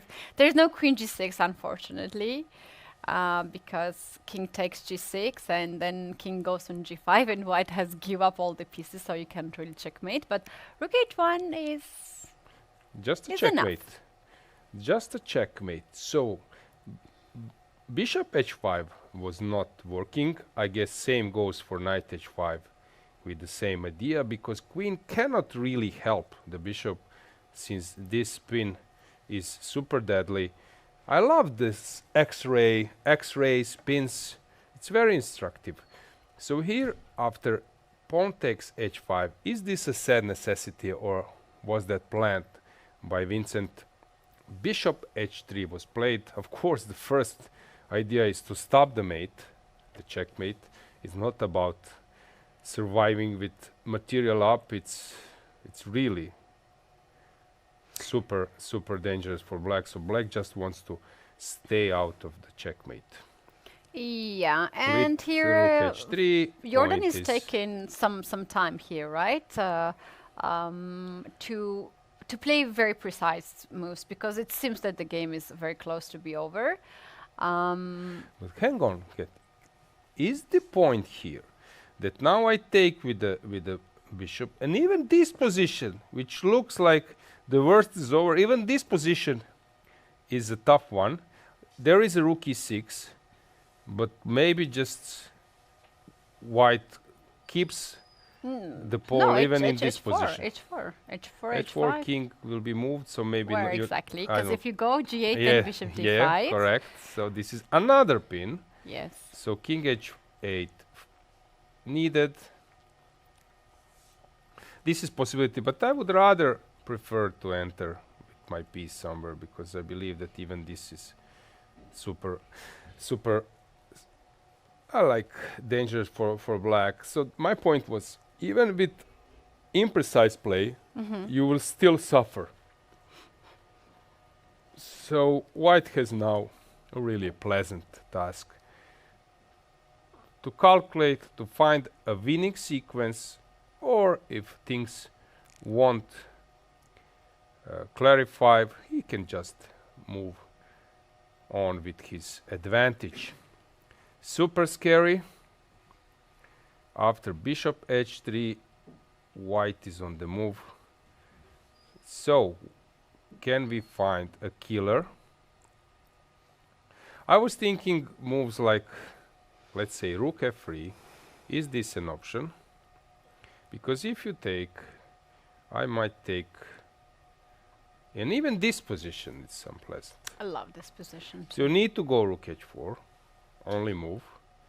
Now I can take, and your king will start running. If it's possible to run. Even this position is unpleasant. You take king g5. Should I bring the knight? Or rook h5? Rook h5 is also an option. Yeah, I can bring the knight. I can move up with rook h5. So still, it's unpleasant. Yeah, that's why Van Forest is taking here some time. Very, very nice move by him. He knows that this can be the final moves in the game, and he has to be very precise because Vincent Keymer is the first seeded in this tournament, very dangerous player. Today, it did not went on his way. Obviously, he has 4 minutes on the board, but his focus is quite high, so he will find obviously the only moves in this position to survive. And what Jordan is doing, this is pretty much necessary that sometimes not everyone uses to stop and to find the most accurate moves. If I take on f8, you need to take with the rook. I can take the queen. You can, but then again collecting a lot of material. You want to take rook h3? Oh, you go bishop g8, king h8, No, queen. bishop e6, check, you give up the rook, and then you take rook to h3. So nice. This is And bishop e6 is very important because you cut the diagonal. this is So nice. a buffet. So white is picking up the food. So what do you do after rook f8? What's the move? Is knight? No. Knight e4 is a loss, so rook f8. But rook f8. Okay, that's a possibility. And now it's the moment to probably. Okay, again we are. We can now go to the similar position, and there is no rook e6 there, so rook is on f6. Yes. So in rook this h3, position. queen h3, pawn takes, knight e4, bishop e4, and this is what we call eternal pin. So you cannot unpin yourself without dropping the knight, and if you start bringing the rook somewhere to the 6th rank, knight is on time to give additional attack. It seems to me that Jordan is just rechecking, but the game is sort of over. Let's just summarize. So in this position, after bishop h3, we do expect rook f8. Is there anything else, Katie? I think rook f8 is the move. Rook f8 is very nice move. Shall we just move the queen aside to see what is black playing for? Like if I play queen to c4, if I just move this Then queen rook away. f1, knight h1. I think this is the point. I take rook f1, and when you take, I take the other rook. So I'm surviving over the h file. So this is the concept. So that's why here, after bishop h3, Rook f8. rook f8 is needed, not to be deflected and to stay over the h file. Well, there's so many pieces hanging, so many variations. It is very easy to mess up your calculation here. So we can see that Van Forest is trying to not lose the focus. And he assures himself he's going to play a move. Yeah. Oh, it seems Vincent that- sees the line for sure. When you play on the defensive side, you very often see the line until the end. Okay, in the meantime, on board, let's call it number 1, we have Gukesh versus Niemann, where it seems that Gukesh has improved another setup, as I mentioned. So Gukesh, being in a dangerous position, he doesn't mind making an awkward defense. As long he doesn't see a refutation, he will go for it. Yeah. So this looks, again, super scary, pinning himself, but he has something in mind. And this game is super complicated. It is very complicated, but I really don't want to miss us the action. Let's go back to the game of Forest and Keymer. Rook f8. Rook f8 has Yeah. just happened. Very nice one. Now Vincent is thinking.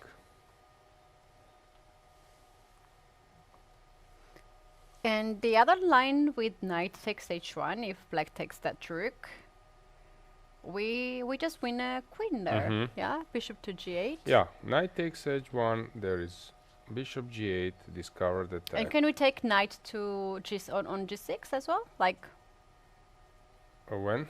instead of queen to g6 now. Then rook f8. Checkmate. Sorry, I Yeah. forgot that there is a checkmate threat.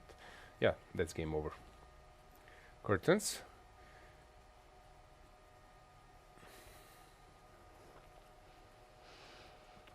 So he's calculating either to take with the rook or to take with the knight the queen, right?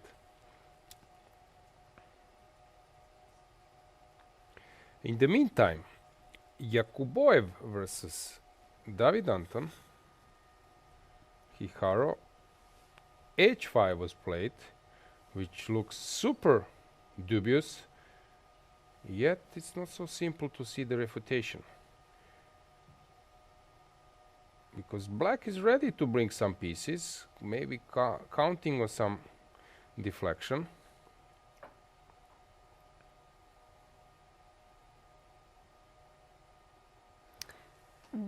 Also, What we Navara versus Maksudlu. Oh, wow. Yeah, the board is burning.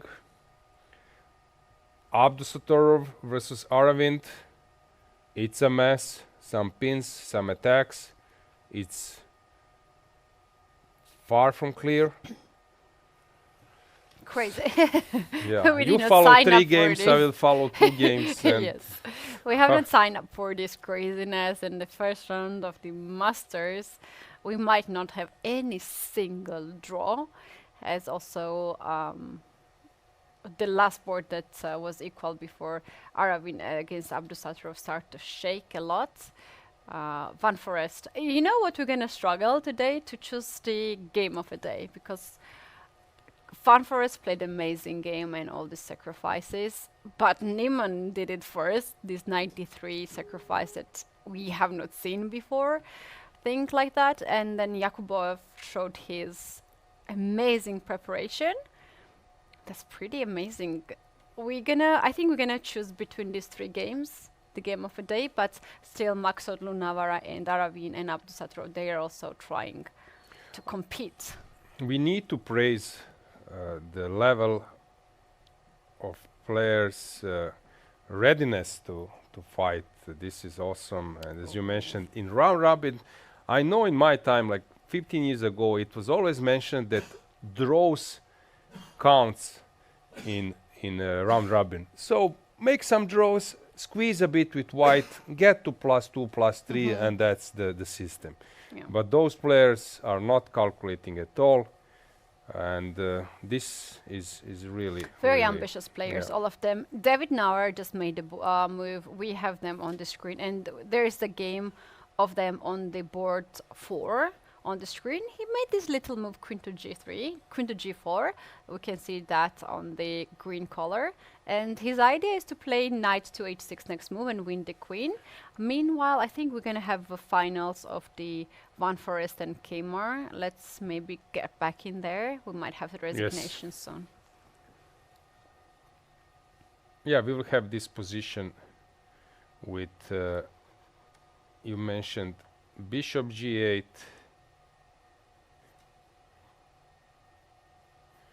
So the way the game went with the following footsteps: check, as you mentioned, Kat, he discovered attack, taking. Okay, this is what we I haven't think I calculated. did it better because we suggested rook f8 and there was a checkmate into moves, but still here rook is hanging, knight is hanging, So which and on move, top of that g6 is hanging. which move was our option? Rook to f8. We always suggest the best move for white. Bishop In which- b6 and rook. No, I think it was different. We haven't touched this knight h7 stuff. I think we just Because we say rook f8 here. yes, And the knight was on g6. yes. Okay, rook's endgame with what? Bishop pawns f5. down? I think black is losing more material here. Okay, his it's knight is also also trapped on Everything is FD2. lost, I think, even.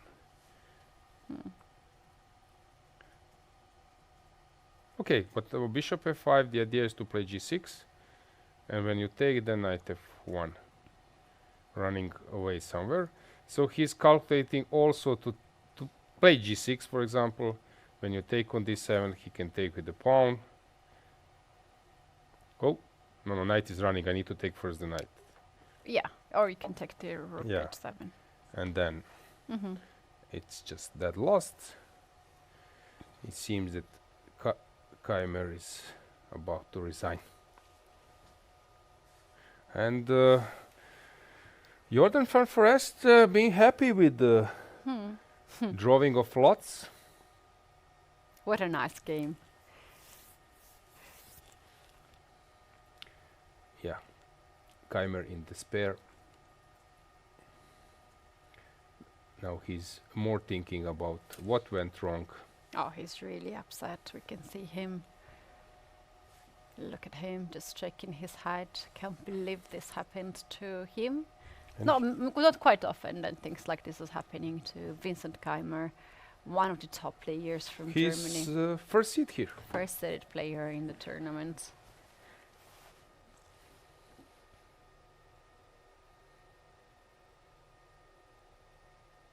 King d2 has been played. Giving up the bishop on d7, but next move g6, and black has to say goodbye to the knight.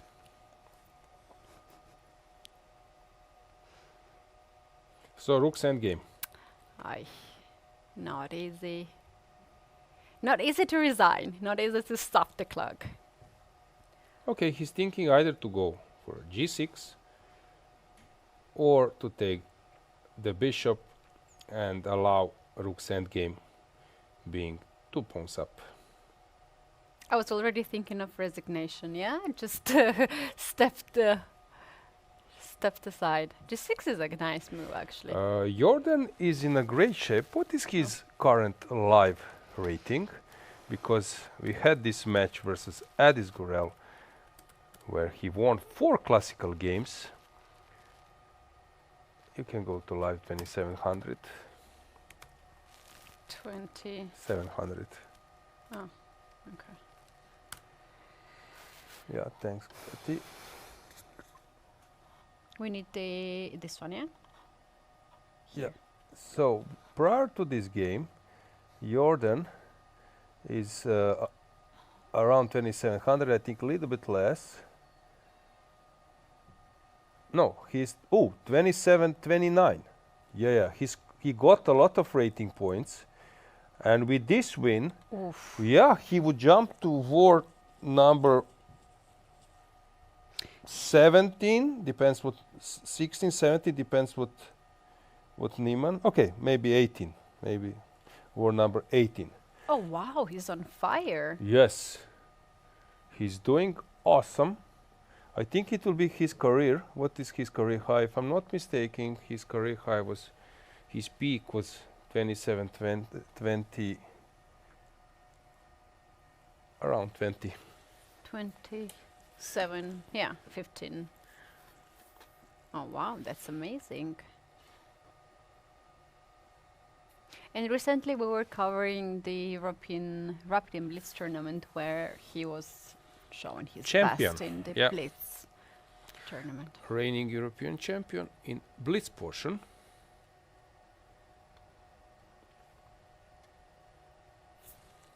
He had shaky period 2 years ago, but of course he's capable of winning strong tournaments. Just to remind you that he won Vaikanzi, Tata Steel. You know what is really nice about chess? You are a solid player, right? And then you stop somewhere or maybe regressing. And you take some time, you work with your team, and then your result goes up and up and up. And this is what probably happened to Ivan Forrest. It seems to me that he actually did a lot of job and a lot of working before this tournament. And now we see all the results. And also he's the profile of the player who is interesting for players competing in candidates, world championship matches. So sometimes you tend to work for others, like he was working for Carson, and also Vincent was working for Gukesh, if I'm not mistaken, at the last world championship match. Also with With the- Giri, yeah. Anish Giri. So you tend to work for others. Also, you tend to work a lot, and usually when you are under heavy work and learning a lot of things, sometimes implementing new openings, you tend to play worse. And after some period, time, yeah. everything settles on the right spot. Yeah, So but also you can really play the novelties that you are looking for for your players. So they can try to test it online, which they have this secret account, and they are trying to do that. But basically, you cannot really play the novelty by yourself. I know that some players had contract or something that you're not allowed to play. Yeah, absolutely. You have to do that. novelties. But also there were some players saying, okay, play it, let's see how good is it. Test it Yeah. for me. Yeah, but it's better that you lose it. Well, I would love to be that player, you know, to test all these novelties they have. So, story of the round at the moment. But I believe that we should switch to Yakuboev versus Anton, David Anton, because this is a complete mess, as it has been for a long. Take a look of this position.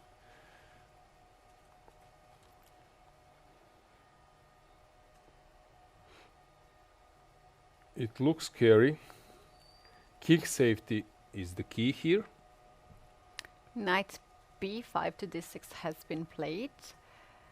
And it should be like final blow in this position, should be something that wins the game on a spot, right?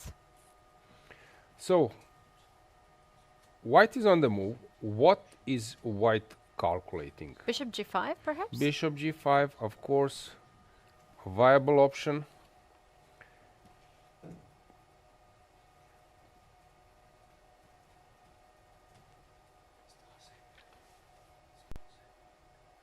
it looks as a normal move, bishop g5. Is there anything else? Rook h5 probably doesn't work.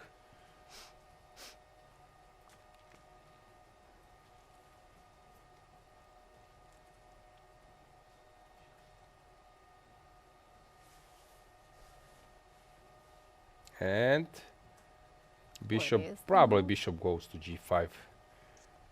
It seems that he's taking the bishop and he will bring it to g5.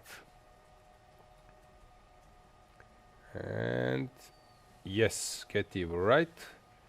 Bishop goes to g5. And this is the situation. Shall we see the line? What happens here if black takes I was knight thinking f7? about some trick. Rook f7. Oh, I like that. Yes. Oh, I like some that. cheapos are Why always not? more than welcome. But after rook takes f7, g takes f7 is working, and queen f7, white will open the king or play rook f3, being in the driver's seat even in this position. I believe it's just better for white still. So, what will black play?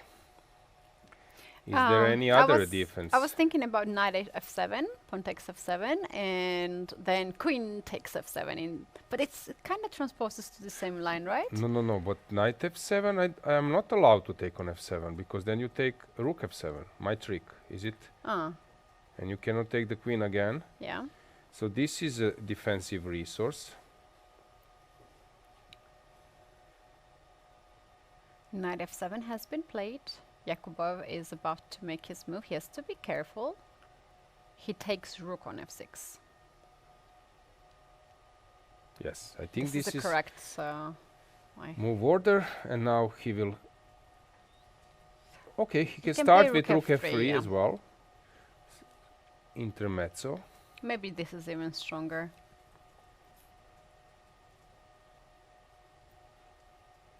Wait, after all the trades, the position will be equal, yeah? Material will be just equal.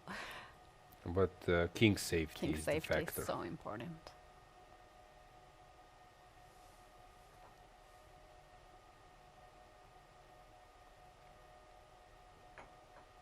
And rook on f3 will probably the move. Yakubov is taking his time. This is move 37. They have to make 3 more moves to reach the time control. Then additionally, they're gonna have 30 minutes extra on the clock.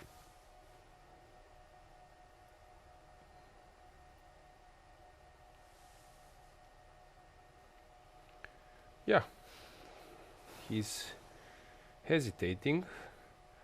Rook f3 or not.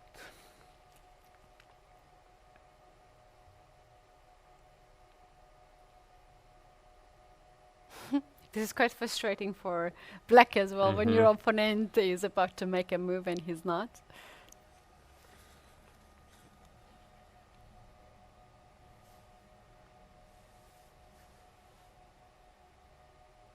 Okay, if black goes queen to g7, that's a blunder because then rook goes on g3 and wins the queen. Yeah, it's not a full blunder because after g takes f7, king can go to h8, but it's sort of unnecessary for black.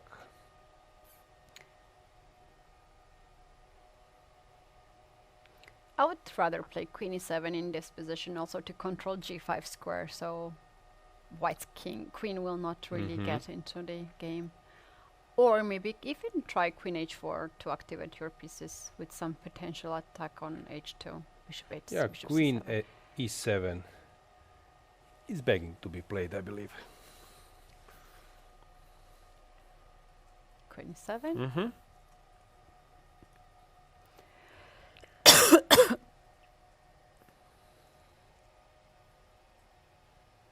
And now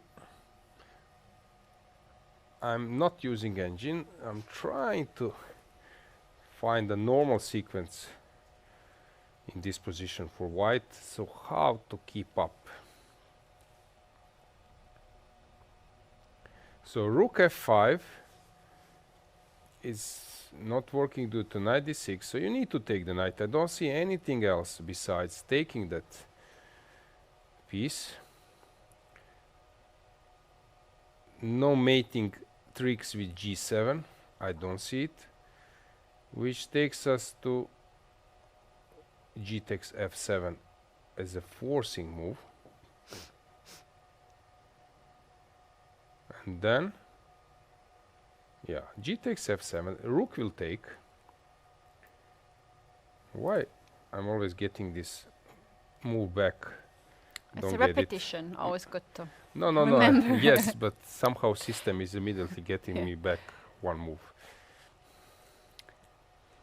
And look at the engine, is like, this is so bad. There is a final blow here in this position. Very strong one. Probably the idea is to keep the pieces. So, keep the rook. Bishop f5 or something. There is an idea not to exchange the pieces. It must be the concept to leave the rooks. So is it rook e3? Rook g3 has been played. Yes, Giving and a then check. rook e. You see, system is getting me back. Hopefully our technicians will solve this. So I'm not doing anything, but it's coming 2 moves back. Show your hands. Yeah, yeah, I'm not Otherwise we doing don't anything. trust. I'll keep them here.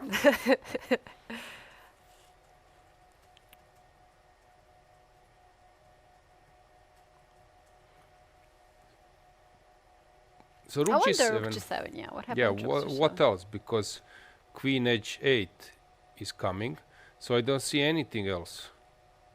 Okay, you can start with rook with king f8. And now you can play rook e3. Point being that there's no pressure on f-file anymore, so queen f6 will not make much of Yeah, he will keep defense. the rooks. The clue is to keep it.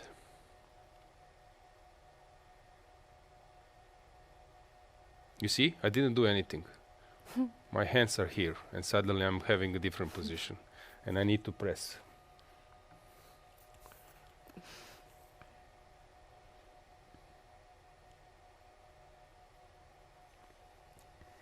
And now we are just one move away from 40 moves.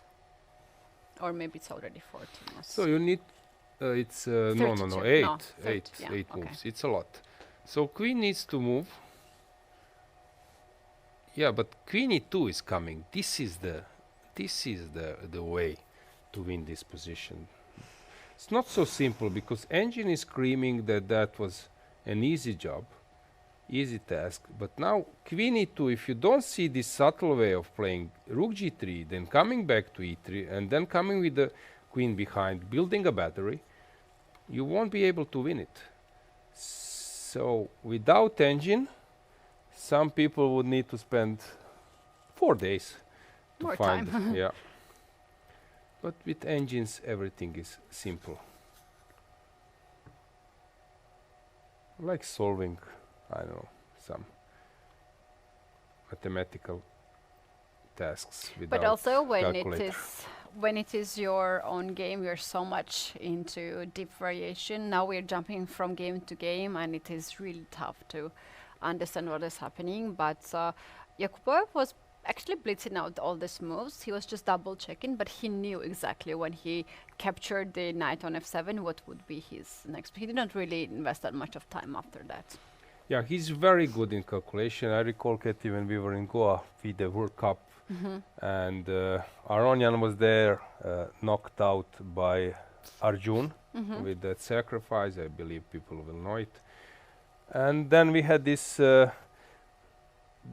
friendly game on these big chess pieces. And the way how he was calculating, Aronian was putting some studies. I was very impressed. Come on, guys! When Aronian was pushing everyone to solve the puzzle, yeah, that was amazing time.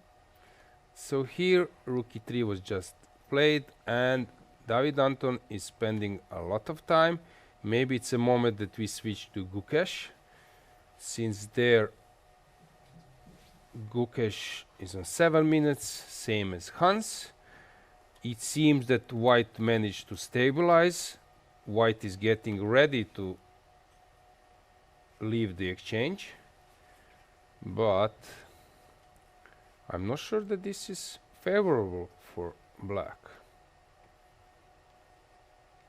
You know what's the problem with those top players? That you need to outplay them few times. It's Yeah, not you have to enough win several Yeah. positions in one game. That's true, actually. We had Gukesh when he came at the beginning with this Tika, I Yes. think. I think that's the name. If my memory is not so bad, because recently I learned it in India. That's the name. But now, as he was touching his face, it's just gone. Look at that. Yeah, as well as glasses. Oh, he doesn't really need his glasses. Yes. Seems like.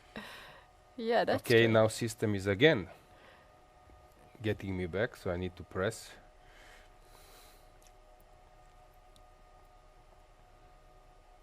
In the meantime, Abdusattorov versus Aravind, it's a blitz game, and they have reached 30 move, so they need 10 more moves in a messy. Okay, it's not super complicated, but still. While in Gukesh versus Niemann, I believe that the worst is over for Gukesh.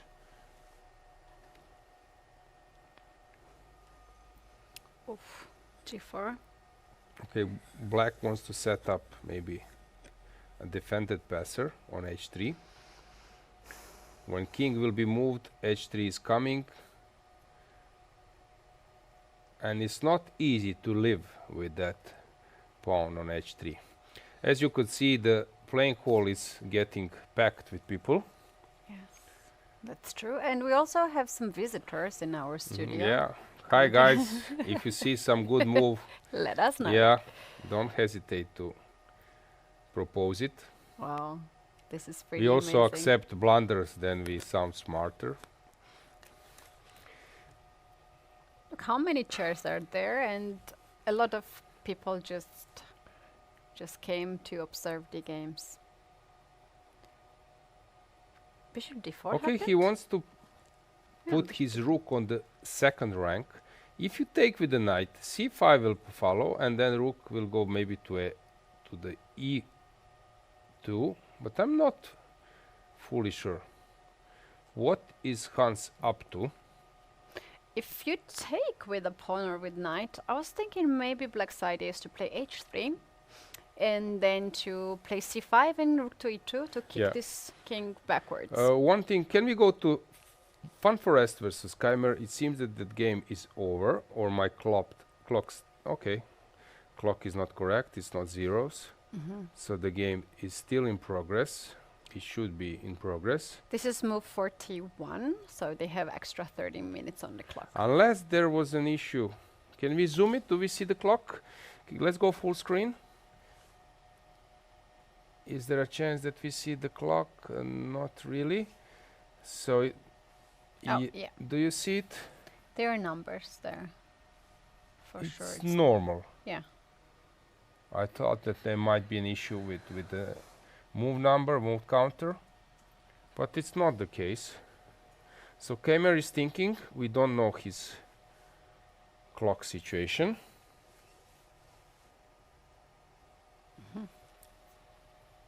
Okay, the system we have is not giving us correct time. So let's check what do we have else. So where to stick? Gukesh Niemann game. Let's just see here because we have some moves, and Hans seems that he knows what he is doing. He's pushing his pawn all the way to h3. Next move can be c5 to kick the knight away and to play rook to e2. How about rook a2 if white plays like that? And after, can we see that position? This is very interesting. Rook a2, c5, and rook e2. if we are forcing the rook trade, That would be a considerable improvement, unless this kind of position f5. Is this a move? Yeah. No. And then I will collect this one, so I need to give this, stay with that option. So I should take, you take, and now some. How do you come to defend? So I bring my king or play f5. I would play. You want to go here and here, right? And also this is a passer. So let's say that I go king f8. If you go knight f4, can I push b5? Or is I it too love that early? idea. Takes a4. B6 is coming, so I need to come closer first. And now you need to deal with this guy, and the king is locked. But maybe there is a way to set up a fortress. Knight e2, knight c1, and c4. Probably c4 immediately. No, I'm late. Yeah, no, I'm on time. a4. And now it's Knight a draw. c1. So this is a nice try, but it's not giving black a win. So after rook e2, I can start with rook e3, maybe. Maybe. Will Gukesh play rook a2?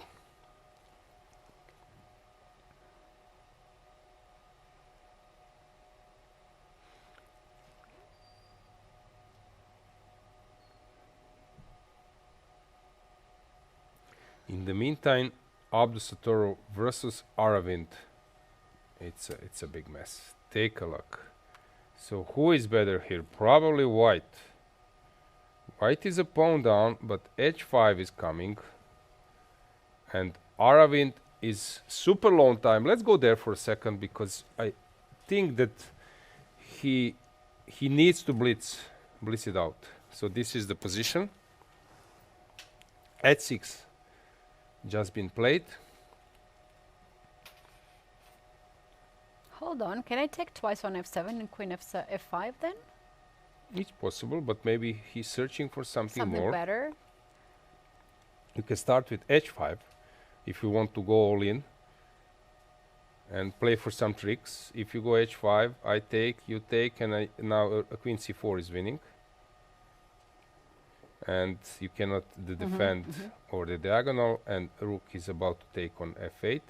So this might be a way to keep the pressure.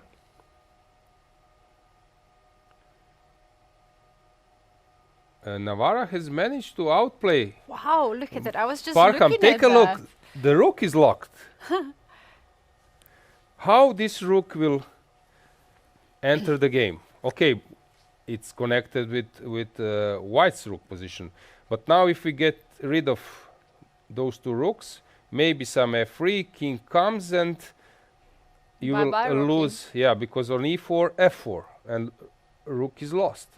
So this is a concept of David, and it seems that, yeah, he managed to outplay Parham. Fantastic thing. I don't know which game to follow. Oh my goodness, it's so difficult. We need all the games. Take a Let's look, take a look like at a all boy the of games. Anton. There you go. This is a checkmate.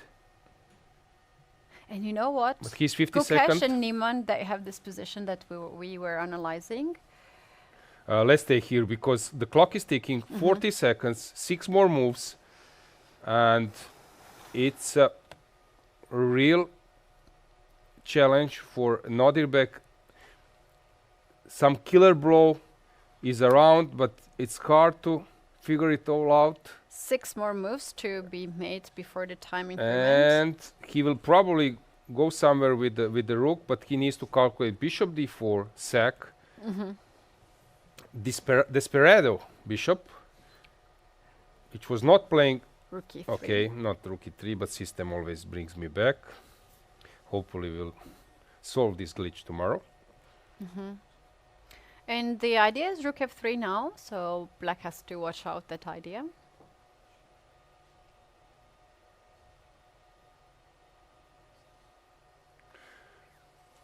Okay, if king goes back, What is the follow-up? Just to remind you, the move has been played on last 9 seconds.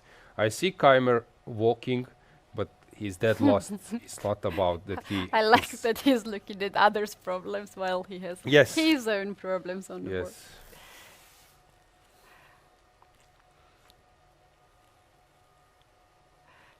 I like look at him.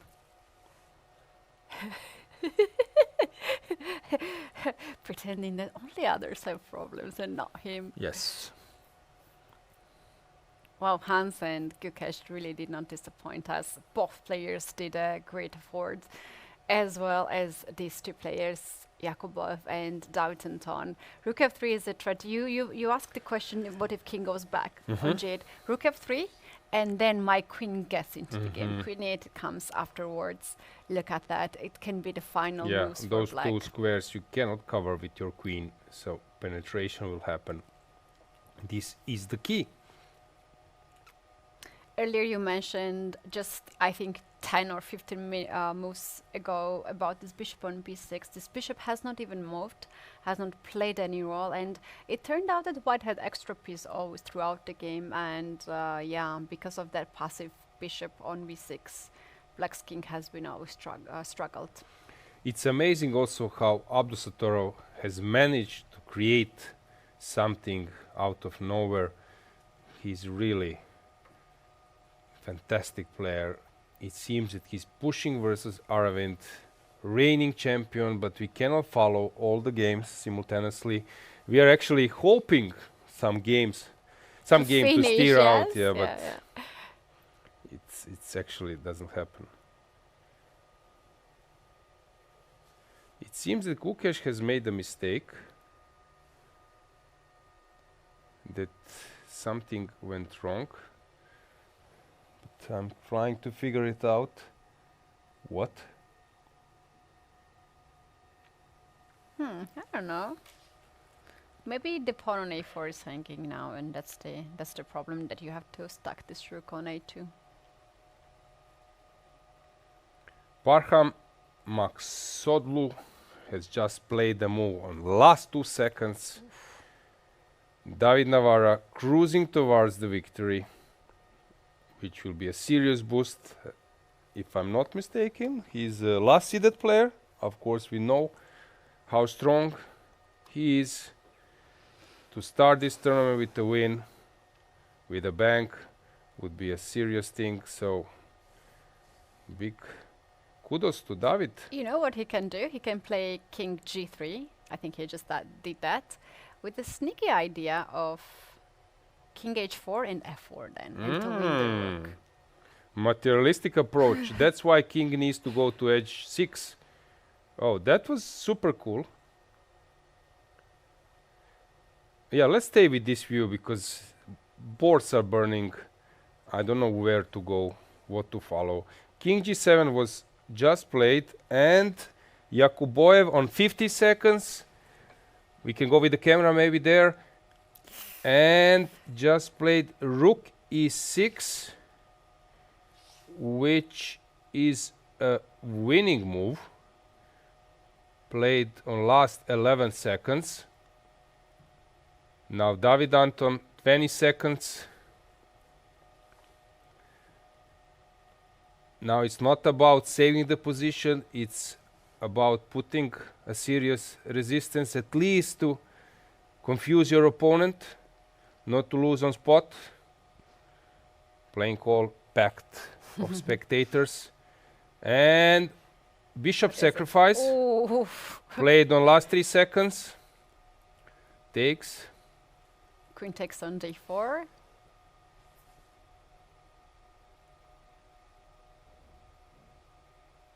And what should be white's direction in this position? He can play any move, basically. Yeah. King h1 is even the move. King f1 is also the move. Queen e3, rook e3. I believe that the smoke has cleared.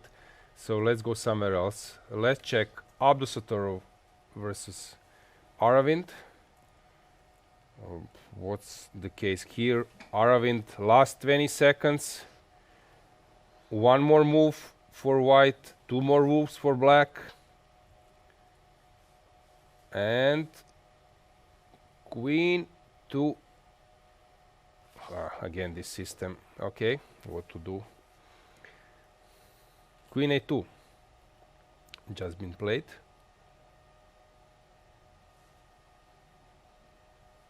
Okay, this is a good move, since white, of course, most probably needs to avoid the queen's exchange. White is not in a danger, even even if he goes rook b5 to come behind the pawn.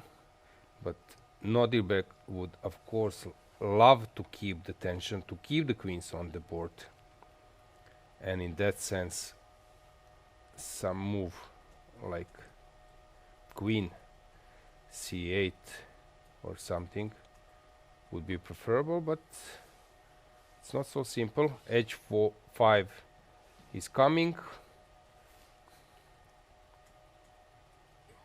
The clock is malfunctioned in Navarra versus Maxodlu. What's going on there? Navarra It just seems played that when they cross the 40th move, the system taps. doesn't recognize it immediately. So f3 was the last move. Navarra played move 40, and Maxodlu has to make his final move before time increment. Oh, we have huge update in the game of Gukesh and Niemann. Okay, Jordan Wow. has Too won the many game, and you said Gukesh versus Niemann. 40th move has been played, so let's stay with Abdusattorov. Okay, and here everywhere Navarra is and Maxodlu also finished the game. Navarra has won his game. 2 wins for white. 2 wins for white. Kudos for David and kudos for Jordan.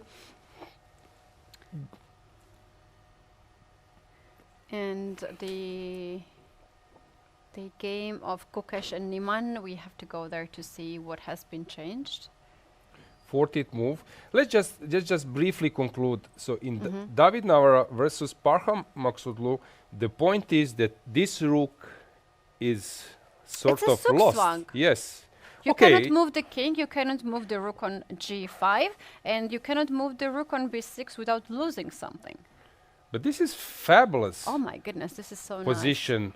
It's nice. You very have so many instructive. pieces and you are the zugzwang. Yeah, black is a pawn up actually Oh, in a rook's endgame, wow. and he resigned. Yeah, and you have to move the rook from b6 somewhere. You lose a6 pawn, you lose a d6 pawn, and everything just falls apart. And even if you kick the king with rook h1, okay, king g3, where will you go with your rook anyway? Yeah, No, this is spectacular. wow, Motif. brilliant. Brilliant. Big kudos to David. And I believe that our local supporter, local audience could give a round of applause for David. Okay, so I like that move. let's check what's going on. So Jordan van Forest, it was obvious. Big congratulations. Of course, Vincent Keymer, first seed, he will fight back. Oh, Maybe absolutely. immediately tomorrow. He has this. He has been there. He has come back, so that's not a problem for him. And Abdusattorov versus Aravind, reigning defending champion. So the current state of affairs, okay, rook b5 was played in the end, which is logical. Okay, white can put some pressure here. It won't be so simple for Aravind.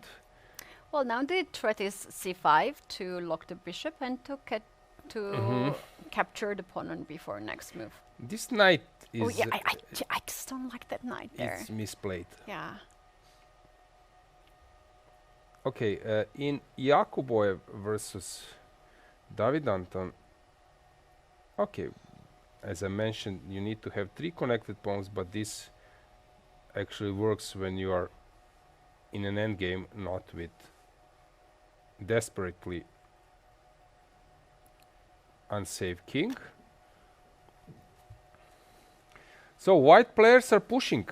We have on the board Abdusattorov versus Aravind, Yakuboev versus Anton, only in Gukesh versus Niemann black is fine. So maybe it's time to recheck the statement of Adorian that black is okay.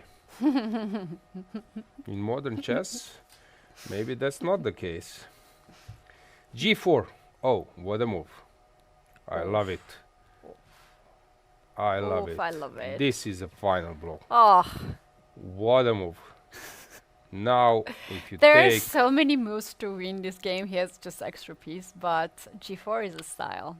Yeah. That's a statement as well. There was a famous game of Bobby Fischer versus Boris Spassky return match, 1992 in Yugoslavia, Serbia. And in the first game, Fischer played fabulously. This Rui Lopez putting his pieces on the A file, Alekhingans tripling over the A file, and then Spassky has sacrificed the piece. And people would expect that you do something on the queen side or in the center, and then Bobby plays G4 move, which was at that time not first 10 option of engines. Let's say 15 years ago, 10 years ago, I check it.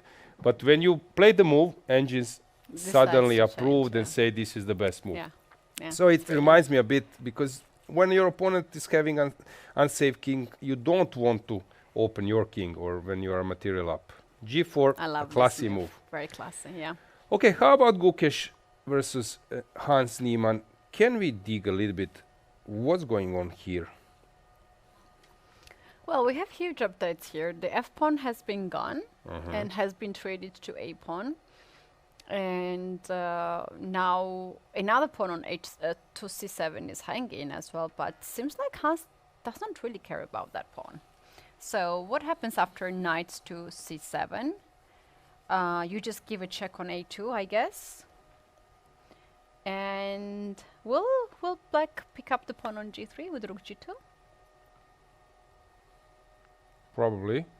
I would still say that this combination of a rook and a knight will get some pawns back to white. It's, you know, sometimes you have this vision where what is the scenario that black is winning this game? What is the scenario that white is surviving this game? And for me it's quite complicated because it's not a regular position. I cannot like give my expertise here because I don't see a vision. It's super complicated. You don't see the vision? Yeah, what will happen in next 15 moves, how this I'll game tell will you. end up. Black will catch up the pawn. Will pick up the pawn on G3 Okay. and will put the pawn on G3. Will threat to checkmate on the first rank. So white rook has to be on the first rank, and then black will push the pawns on the A file. Okay, that's a reasonable scenario. I have a feeling that white rook will start checking with some centralized position of the knight.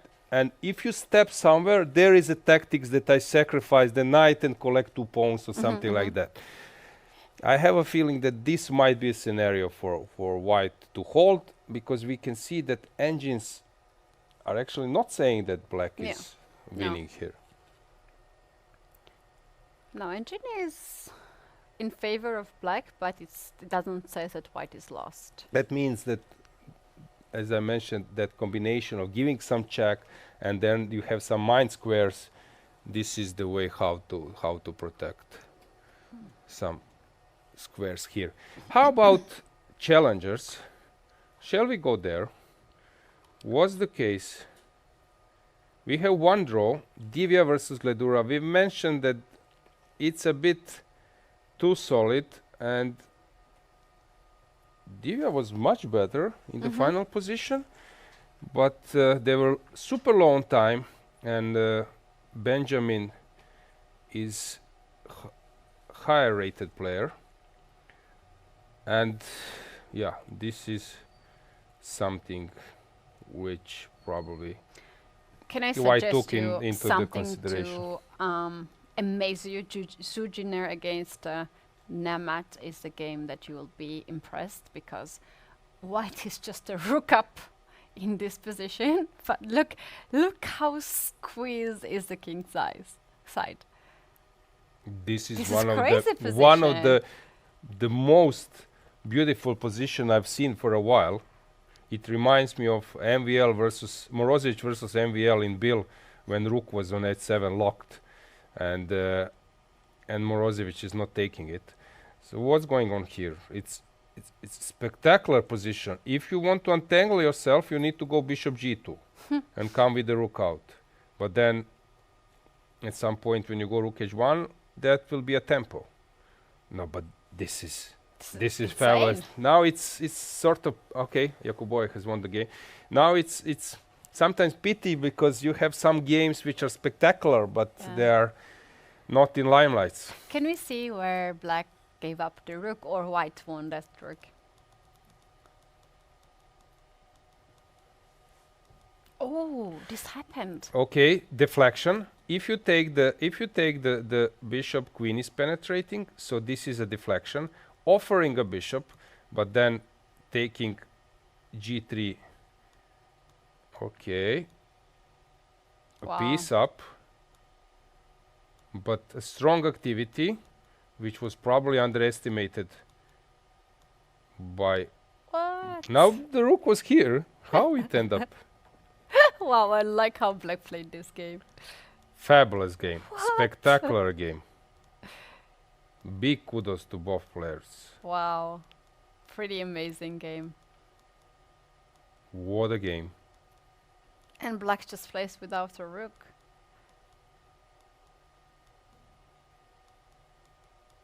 And I'm amazed that white is playing without being lost for so long. Fantastic Amazing. effort. Amazing. But then what happens next? Can I play a4, a5, let's say? Okay, how is black winning this game if white stands still? Going bishop g3, bishop f2. Bishop c4 has been played. What a mess. How about game Ganguly versus Thomas Bersen? Is that game still in progress? Because black is a piece up. Okay, Oof. some technical issues. So there was no checkmate on. Yeah. So G7. we left after this sack, and then knight g8 came. Beautifully played by. And you see, white was rook down for a long, but then black has this chance of giving back part of the material. In Ufa versus Herbeck, a queen down. Ufa is a queen down. What a round! We have no break in none of the games. Yeah, I Wow. think that we will have our last break, and then because now players are out of this 40th move zone, they will spend some more time, and this will be a moment for us to make a short break and then to follow the last moments. But guys, don't go anywhere because this is such a madness, and the games are not done yet. They got extra 30 minutes now on the board, but this time is burning so fast. And then we're gonna have again crazy positions and no time on the clock. So you don't want to miss any actions today. This is gonna be the last part of the round 1 at Prague Chess Festival. We're taking short break and we'll be back soon.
This is Prague's International Chess Festival, and we have the first round in the progress. Very last part of the day, but still so much excitement in the studio. Katie and Aloysia for you. Aloysia, we have world champion still in the business. He's struggling pretty much today in this game. Yeah, it's a first round, and you know you need to heat up a little bit. And I'm happy that Petr Boleslav heated up our room because you know. We need to adjust as well, and there are some players who are also, you know, getting to this tournament mode because these days players are playing different time controls, blitz, online, freestyle. So for some of them, they will need to warm up a bit, and I believe that Gukesh, for sure, whatever happens today, that in the next rounds, each and every day, he will be better and better in terms of making inaccuracies, skipping some mistakes. Same will go for Vincent because now after this first loss he's so eager to fight back. That's right. What Hans Niemann has been done here in this game is very nice. He gave up the pawn on c7 as well, and he activated his king in the endgame. King is a crucial piece, and what he's doing now is that he's bringing this king towards the queen side, so he will later on push the a pawn towards the first rank, and also he is now attacking the pawn on g3. As you predicted, Katie. So you were right. And is it possible now to sacrifice a rook, sacrifice a knight, and sacrifice a pawn, and to stalemate yourself? Yeah, that would be so nice. But white has so many pieces to give up. And you know what? Hans will take one piece, second, and will not take the third piece. That would be too much. Knight f5, it is possible to be played here to guard the pawn on g3. And I was thinking maybe black's idea here is to just start to roll the pawns. a4, b5, maybe even king c2, king b3. What a nice game. Yeah, I just want to mention that it's so hard to keep the control in this kind of position, since so many possibilities and knight can go anywhere. It's not obvious where to put it. Black can combine playing on king side with the queen side. It's for me it's so hard to grasp the logics here, and it's so tough. I know that engine is saying that white is still in a drawing zone, but for a human, even for Gukesh, world champion, it will be hard to navigate here. But also for black, you want to keep, you know, the winning chances alive. So sometimes it's really hard to understand where to go. Can I suggest a very funny line here? Yes, of course. Let's say knight to f5 to guard the pawn on g3. And we mentioned to push a4. Now white will attack this pawn, rook a7. And if you play b5, I'm going to play c4. Oh, this is this thing we were mentioning. Fork coming, and if you take with the b, then I'm losing the a pawn, and now the chances are much better for whites to make a draw. Sacrificing the knight and then collecting the g pawn. This might be a scenario just to show that if here after after c4 white takes with the king, this fork is coming. Yeah. And yeah, after knight f4, if you play a4, this is basically the fourth line then.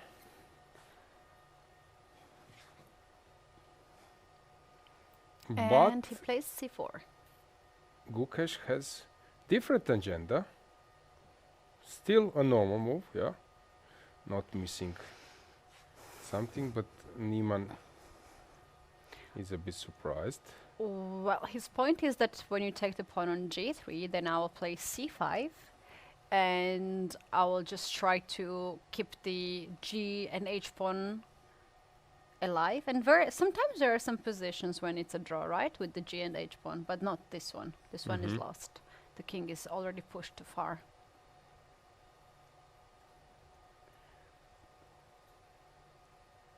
In the meantime, Abdusattorov, I don't know how he manages out of, for example, I don't know, let's say here, or a little bit before, it looks like completely dry position. Then he became a little bit worse somewhere around here, maybe a little bit earlier. And then he met here, and then he met being a pawn down, and he has made to this position. What a player! Because the problem is, you know, sometimes players on top, and especially in previous time, before Magnus has invented this no advantage kind of play, people would expect that your opponent getting nowhere will also lose some enthusiasm about pressing. And these days you have players, as I mentioned, Magnus was doing this, the first one, players like Abdusattorov who would press even without advantage. And that is sometimes unpleasant, because players with the black pieces, they tend to think, I solved my problems, Yeah. I won the opening debate, and then it's now it's time to relax. But Yeah. that here is not the case. So, is this totally one position? So what should white do? Take Well, on b3 or to b3 push, is- to ignore? b3 is hanging here, and you can obviously pick it up, but you can also just play knight c5 sort of move, like that, or c5 itself to push the b2 pawn. is coming, but maybe it's not changing anything. You mentioned c5 as well. Okay, he wants to deflect the rook from the initial rank.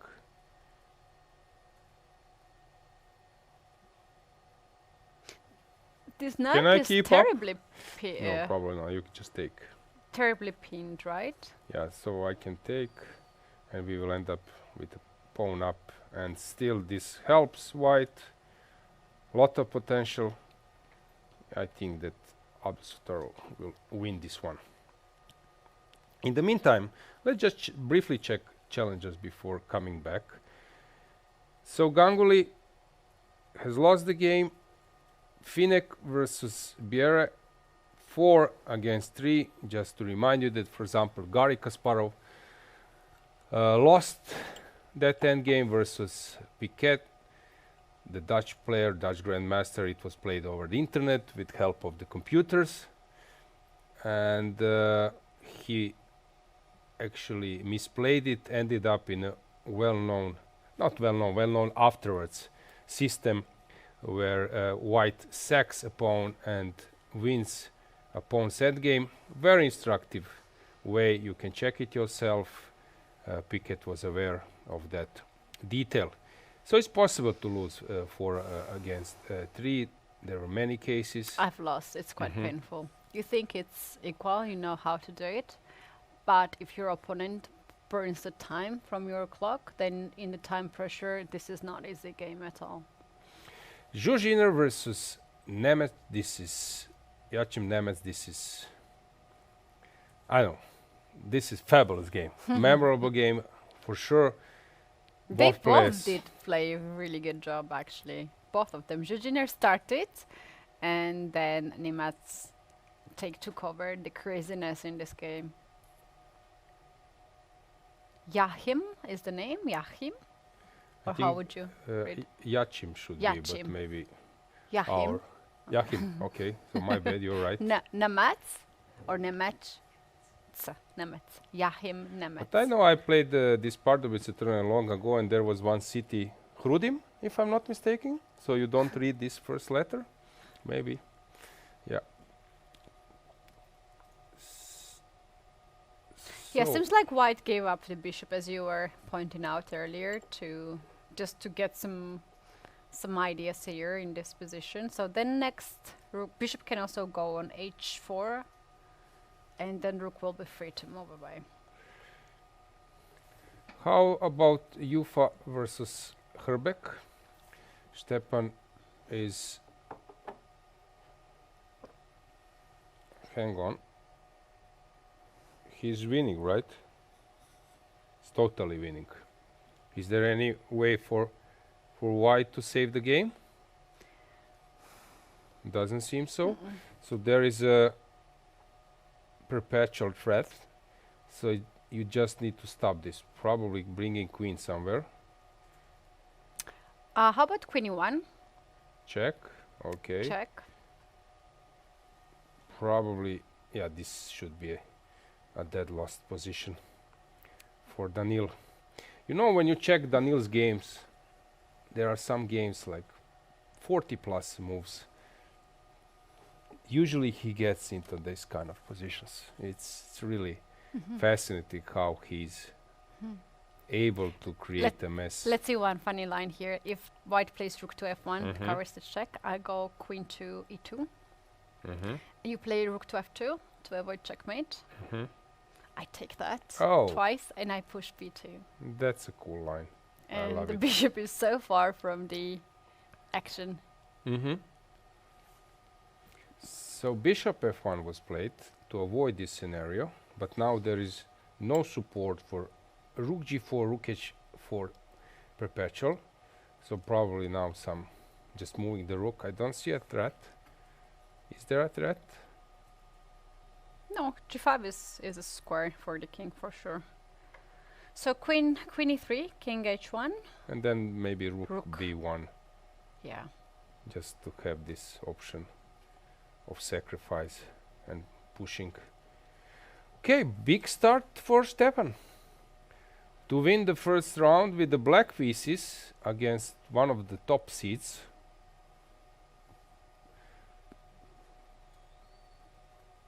Kudos.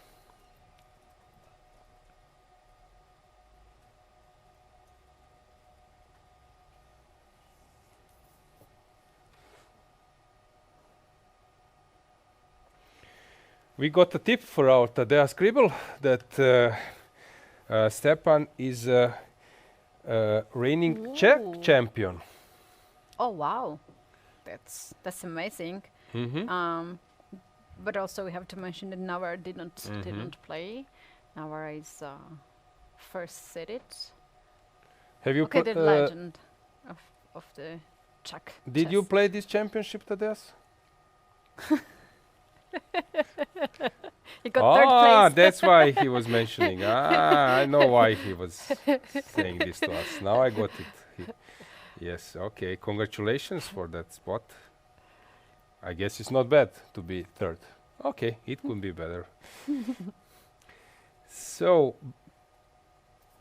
king went to g5. And now it's White's turn to come up with something. Maybe the problem is that you cannot push h3 with the idea of perpetual, because then queen h2 is a checkmate. So how to prepare a threat? Do you know what is really funny in this position? If I pass the move, let's say rook f8, really ugly move, I can play queen f2 and I can still win the game. Really? Takes and b2. The engine says it's a draw. Maybe it's not enough forces. Rook and the bishop are probably strong for queen, but It's a so cool, crazy, it's a cool yeah, idea, that yeah, the game is not lost. There was one concept with Botvinnik, Slav defense. You have these crazy lines, and then black plays something like queen h2, the same motive, sacrifice the rook, and then wins on the queen side with 4 pawns versus 2 pieces, rook and a bishop, something like that. Okay, so here it's obvious that Ufa is struggling, and let's go back to Nemets. Okay, still Juziner is defending.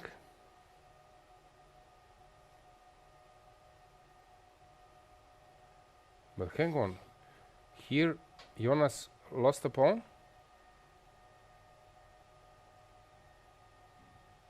Aha, the rook He is wants to trap trap the the rook. rook. Yeah. If you take, If then this is a nice trap. how I move here? Yeah, you go to rook, and then No. I go king g8, king g8, king g8, king g8, rook h6, and king g7. this it wins. I twin. No. Ah, okay. No, it's not. You're right. So which move? King g8. But why? Okay, it's probably I thought that we were looking for draw. no. Black wants to win, so Okay. it was possible to take on h5, but he didn't want to.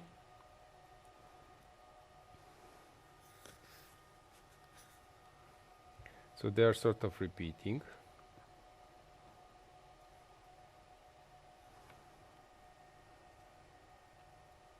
Okay, Jonas has some plan.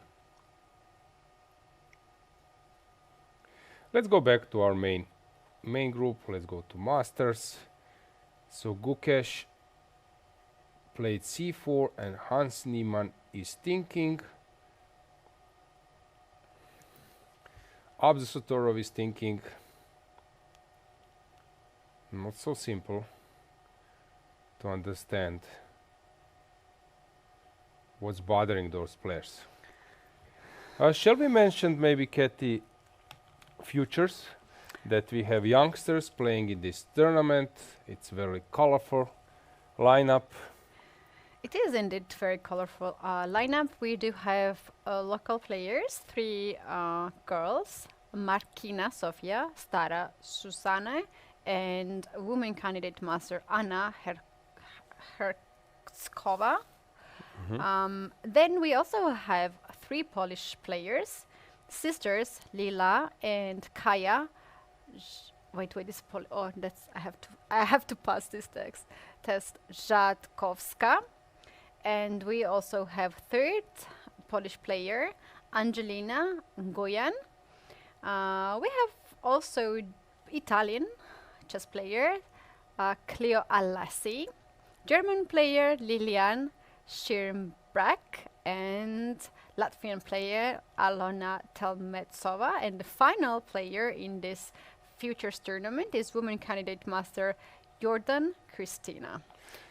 Yep. And they're quite amazing. They're so sweet and lovely. They are sharing this playing venue alongside with the world champion Gukesh Dommaraju, and their rating is quite amazing, around 2000.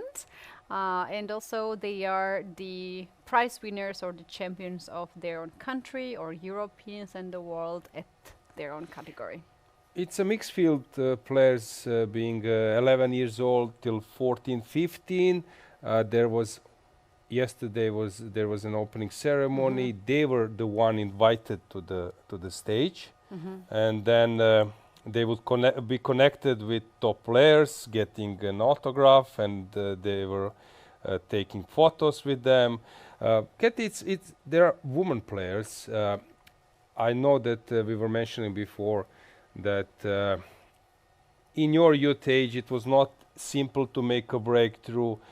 We should actually praise this a lot. Yes, this approach. Absolutely. How much these kids are having so much opportunities and such a nice thing.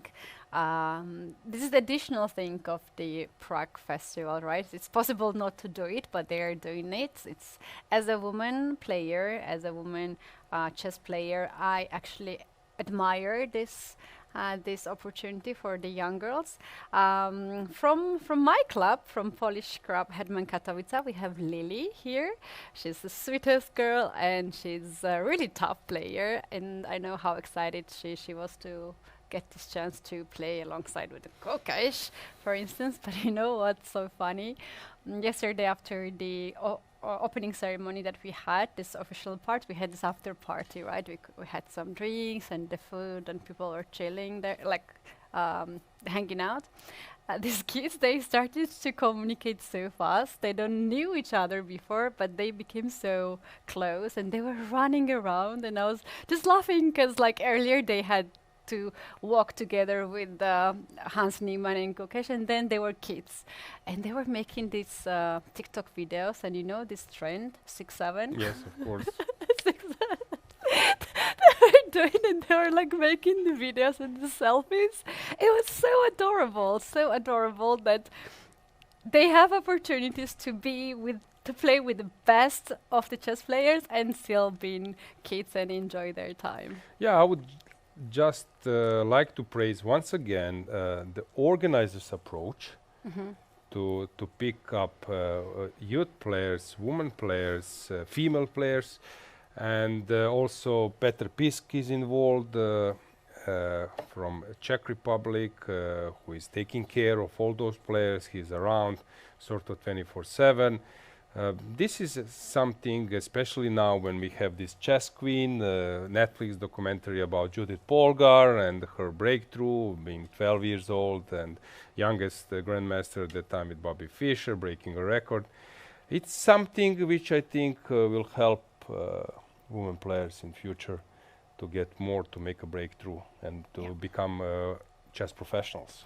Yes, and here in the Challenger, the same playing venue, we have Divya Dashmukh, who is a grandmaster, and also Zhu Jiner, who is another grandmaster.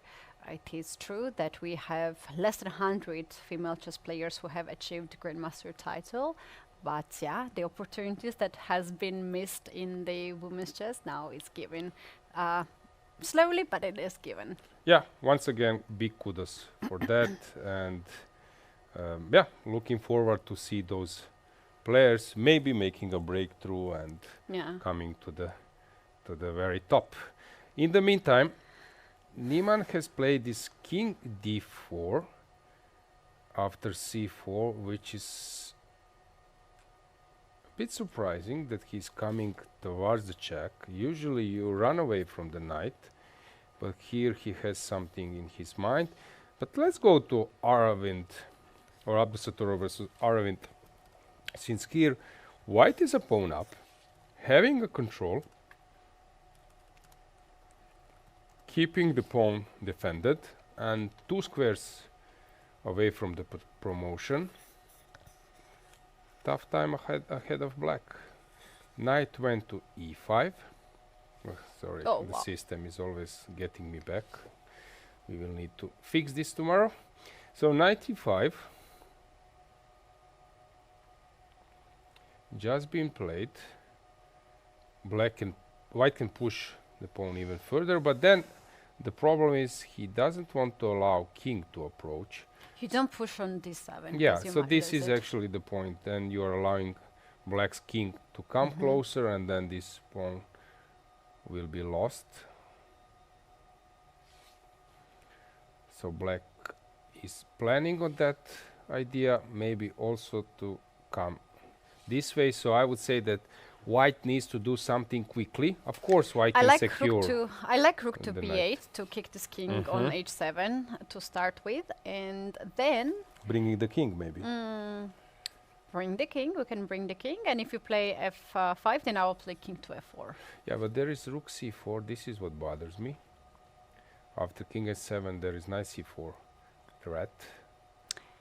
If that bothers you, we can play rook to e8 now, and after knight c4, rook to e7. Oh, that's a nice touch. That's a very nice point. This wins the spot. Knight b6, but then all pieces are tangled. Oh, can I show you some funny line? Maybe. can I show you funny Yes. line there? So you play rook to d8 instead. When here? Instead knight b6, yes. Rook d8. I push d7. You play knight b6 now. And I took the f7 pawn. And if you play rook to d7, I have knight to f6 and I checkmate. I don't wanted to pick up the rook on d7, to be honest. Yeah. I saw the checkmate, but a Yeah, lot of this is the tactics. right point, Katie, because people tend to underestimate like tactics in the end game. Tactics is not about only Middle a game. middle game. It's also about end game. Sometimes to convert better advantage, better position, pawn advantage, you need to execute a combination in the end. So this is an important thing, so that you exploit some factors of I don't know, promotion or checkmate or a fork. This, I think, it's very instructive. Yeah, indeed. So Abdusattorov, wow, he did a really good job to get a lot of things out of nothing, basically, and still Yeah, one I just more want to add one more thing regarding these futures, and that European Chess Union is supporting this tournament, and especially because of youngsters. So it's also recognized by European Chess Union, but we also have other supporters here, partners like Czech Chess Federation, IETO company. We will mention sponsors in future. Without sponsors, it's obvious that this tournament wouldn't happen here. Yeah, and one of the sponsors is the company from Poland, which is my favorite company, coffee and tea company, Mokate.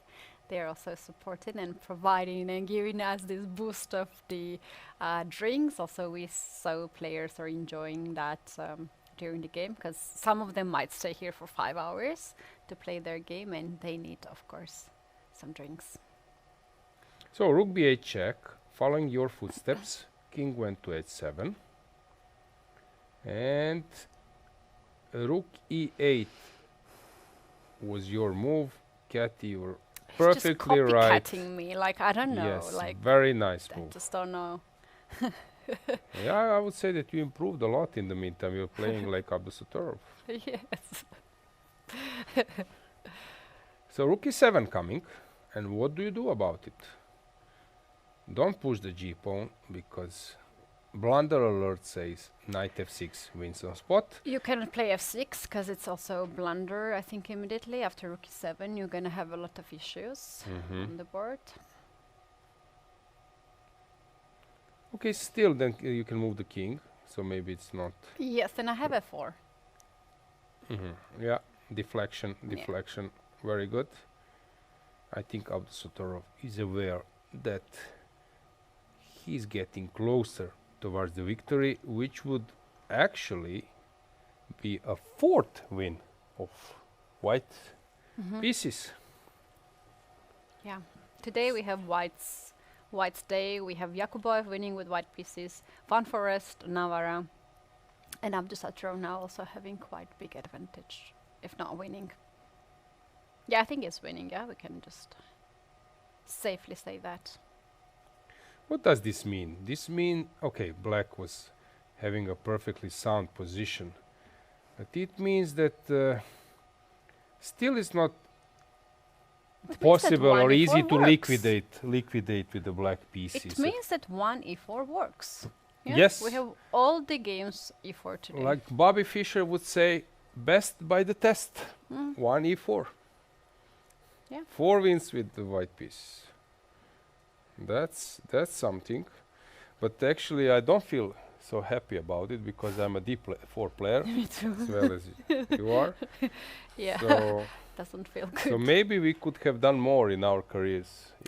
One e4 was our main Yeah, well, weapon. I believe that e4 is really awesome move, and if it was if it was up to me, I would never stop playing e4. But at the time when I was playing chess, I switched to one coach to another coach, and I was in the older kids group, and they all played d4, so I had to adjust it. To integrate to the group. Yes, and they were working on Catalan, and I just couldn't understand why I have to give up my pawn, you know? And I don't know, like it was one of the worst times of my chess career because you're a kid, you want to play very like tactical and sharp position, and then you're playing the Catalan. In my time, it was normal. If you play d4 and queen's pawn openings like London and so on, that means that you are young and you don't know theory. If you play Catalan or fianchetto, you are old. Oh yes. You are old and you are avoiding Yes. any conflict. But these days, like Catalan and London They're is amazing actually for openings, young yeah. people. Yeah, I play now Catalan. You're not old. Yeah. Okay, maybe we should Rest stop. is Yes. said. Wait, Gukesh has allowed. Okay, let's go there. Let's to- run. Let's see what's going on. Wow. Pawn went to a3, but now what's going? What's happening here? King went to e5. I don't get Oh, it. okay. Why not c5? I really don't get it.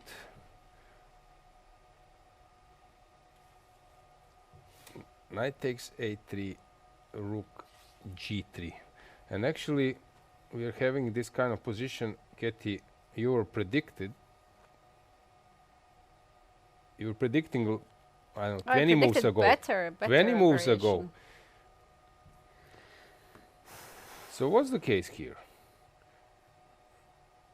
Now it's getting very concrete. In few moves we will know, is this a dead draw or white won't be able to find a liquidating sequence, since it's now not about squeezing or pressing, it's actually the thing. So how many pieces we have on the board? 2, 6, 8, 9, right? No, 8. Yeah. Sorry, I'm calculating. But you know now that these table bases, they sold 8 pieces recently. Even Garry Kasparov was tweeting that there is one position when victory is in how many moves? 500? Something like that. So now you can go to table bases and then immediately computers will tell you the best move order and every When you have legal move. 8. It was Let's try, yeah? at my time. It was like they started with 5, and that was a true story, that true news that 5 pieces have been sold, including kings. Then came 6. I don't know. After 10 years, they came up with 6, and the 7th was not all the position, but let's say vast majority of position. But recently there were some can you news of explain eight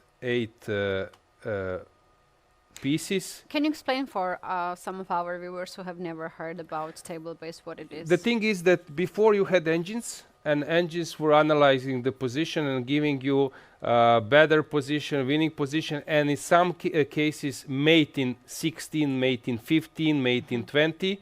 This means that with the best play, the game will end up in 15 moves.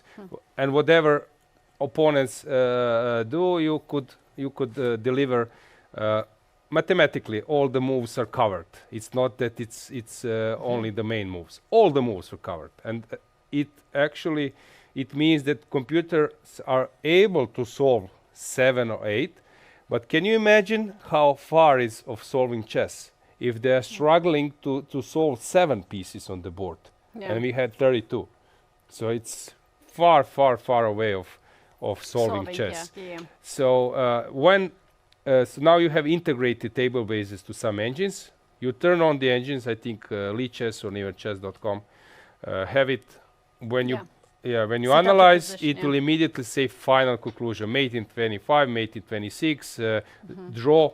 So here probably engine say it's maybe still not public.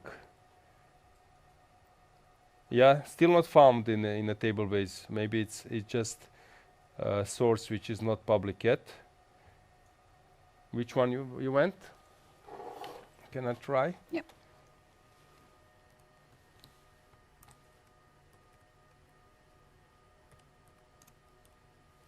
Can you try this one? Oh, okay. Oh, okay. This is different, yeah? Okay, this one online only 6. So I'm not sure that it's The other open was source. 8, actually, yeah. It was 8? Yeah. But how come it was not? It gives you some, but not all. So Up to 7 pieces. up to 7, sorry. Yeah, this one was... I don't know. But I know that was a story maybe So 2 those 3 people weeks who ago. had the question that because of the engines, if the chess will be solved, it's very simple answer that it's not, it's because now far we can away. only, yeah. They're struggling have with it 6, 7 or 7, 8 pieces. So I believe that progress was maybe 20 years ago it was 5 or 6, then 10 years ago 7, and now they came up with 8 pieces. So it's far away.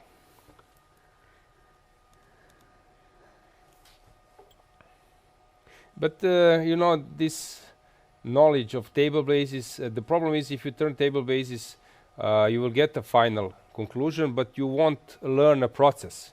And okay, I know that some books are having mistakes. For example, I was learning endgames from Ruben Fine. There was a quite a good book, but I found many mistakes. Then you have Auerbach for a grandmaster, or for an IM. Auerbach was top, and he had I don't know, pawns endgames, then rooks endgame, bishop, knights.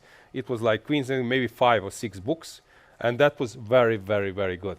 Some people are learning from Dvoretsky, and Carsten Miller later became a very popular regarding endgames.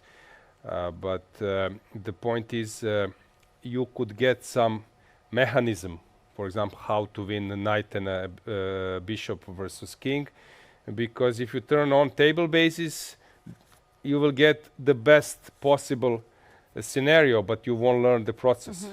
Yeah. True. Now Niemann is giving checks, but he's not really willing to repeat these checks, I suppose. He was counting on Gukesh to play king g3. Why not king g3? Rook g2, h2, g3, pawns are rolling. If you go up, Yeah. if you go up here, Rook g2. check, you need to come here, h2, And h2 wins you need on to the go right. down, and rook g1 Yeah. probably wins a spot. So here he's calculating, if you go g3, that he will return the rook. What else to do? And then the knight will be able to cover this. But come on, this is scary. You need to be world champion, not to be afraid of it. Oh, you know what you can do there? Let's say g3, king to a1. We give a check, rook h2, king g1, and we play rook to c2.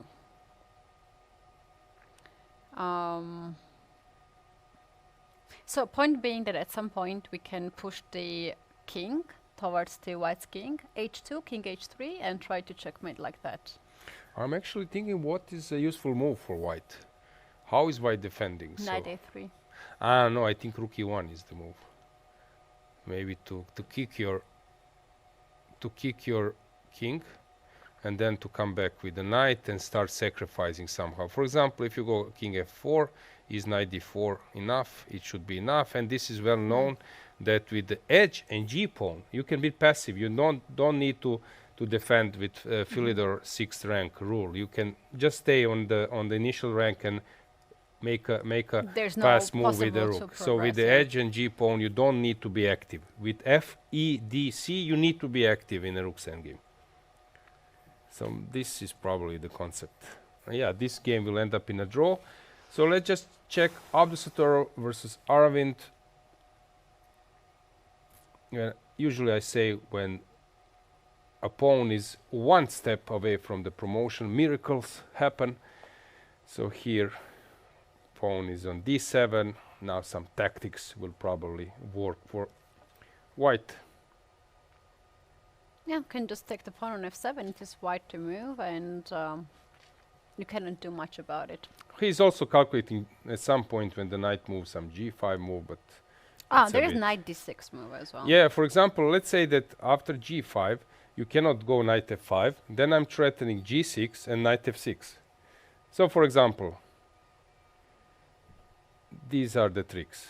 Ah, And and the check. checkmate. So Oof. there are a lot of small tactical blows. Knight d6. Just be knight c5 just been played. Aha, okay. After knight c6, there is no knight e5 anymore. Then the pawn is not hanging, so that's a nice move. And you want to play now knight to b7 to win the rook? Also rook rook e8 is not yet, that's right. But maybe it's a Zugzwang also. Yeah. Oh, we And might king have to- resignation, so knight b7 is just simply coming. Okay, knight c6, rook And f7. Yeah, yeah. Yeah, And here we resignation. have resignation. Quite a disappointing game for Aravind, since he had a great position. Choice was very good, but I will remind you, at the drawing of lots, he got number 6. When you are number 6 in a round robin tournament, you are getting 2 blacks in the first 2 rounds, which is not easy. So you're getting additional black, but what's the biggest problem is that you're getting 2 blacks in a row. At the start, for example, Keymer will tomorrow be white, he will press, but being number 6, you are twice black, Wow. and that's not fun at all. Oh, wow. Look at that. They have a little chat. Abdusattorov played beautifully, pressed a lot. We know that he likes to do a lot of gym and the sports. He's quite fit, and myself, I have seen at the top level tournaments after the game, he likes to go to gym, and he does hours and hours of workout, which is necessary, so much needed in tournaments like this, long tournaments with classical time control, and he seemed quite fresh. Yeah, let's go in with this the game. camera back. I always like to check this small talk till the end. Yeah, you mentioned this physical activity. Magnus was a pioneer there. He was the first one. Then some players started to follow him, even Caruana. Fabi was saying that he was guided by some people that swimming is the best, although I prefer sports with the ball. But He's talking very about fit, and he's always Abdusattorov? sort of walking Yeah. super fast. Yeah. He's never slow when he's Yeah. going to the stage, when he's picking out the number. I recall yesterday he he spends ran. hours and hours at the Yeah. gym. Really, it's insane. But the about Magnus, Magnus went all the way to like craziness, because he goes and plays some golf or other sports before the game. Most of the players, they go after the game, but Magnus does that before the game as well. So it is In Zagreb Grand Chess Tour, crazy. in Zagreb Grand Chess Tour, there is a basketball field just opposite this Westin Hotel, and Magnus played basketball with some people and maybe with some friends, and he got hooked up so much that he came back late to the room, to the hotel. Suddenly there were queues at the hotel in front of the elevator, so he went to the game. It was a rapid, I think, for sure, but he went to the game directly from a basketball court. And then he changed, I think, maybe it was even Bliss, then he changed in the meantime. That would not be But I very respect pleasant this. for his I like opponent. this approach, because I really believe that chess players. He gets a lot of energy. It's clear. One of the tournaments in Norway, we were doing this Champions Chess Tour. We were missing him, and the day was about to start. He was missing. They were not at the venue, but they were at home. But he was nowhere there. And then he appeared with the sock and wet hair. And turned out that he was swimming in the sea right before the tournament, and then he just made right on time. Let's run, sorry, Katie. Let's run to the now the game because players have left. Let's check Gukesh versus Niemann. Yeah, I'm not surprised, as I said, because he likes it. It helps him, and why not? I know that some players, for example, coaches, football coaches, have told me that you have some time as a football manager or coach of top level clubs like even Barcelona, Manchester City.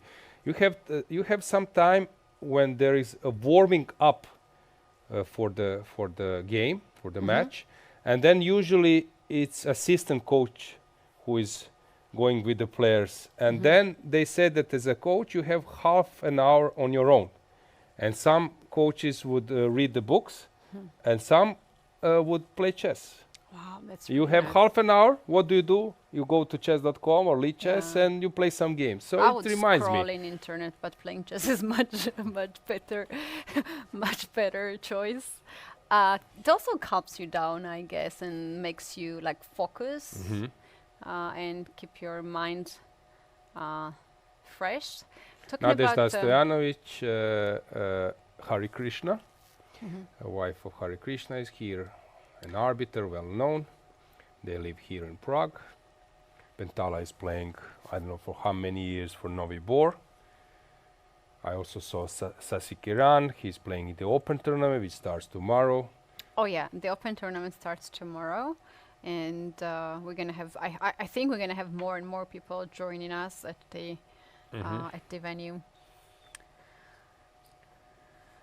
Yeah, at this point, Gukesh should be very confident because out of what he had before, this is really nice position. And on the screen, just next to me here, we can see White winning all the 4 games, and here Gukesh actually probably will manage to hold. Yeah.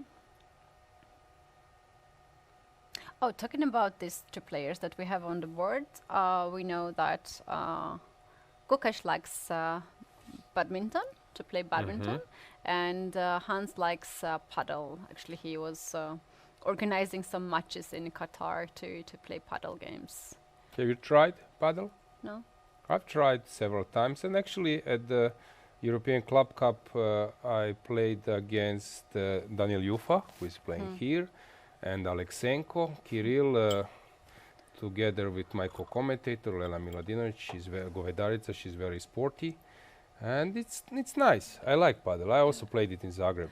Maybe I a like few how times. men chess players are socializing after before the games, and how female chess players we don't play paddle. We just don't play paddle. Yeah, but as I said, Lena is playing. She's But very it's nice. sporty. It's nice. There are some players, female players like Shovalova, for instance. She never missed the football match actually. Gukesh played the last move a bit worried on his clock, and there is a 0 on his time. Probably he made this move on last 15 seconds. His pawn is sneaking. Look at this, already on the 6th rank. Yeah, it should be a dead draw this night. This what just happened, right? You mentioned that Gukesh has this skill that even in the worst position, he defends it very well. Yeah, because having a quality of playing a precise, perfect technical game, it's equally important as saving worse or unpleasant positions. And some players, they don't have this ability. For example, Vasily Ivanchuk, he lost many games where he became worse, while he would show some I don't know, crazy class of squeezing or playing super precise. Levon Aronyan springs to mind in turning tables. Nakamura, I think this is very important.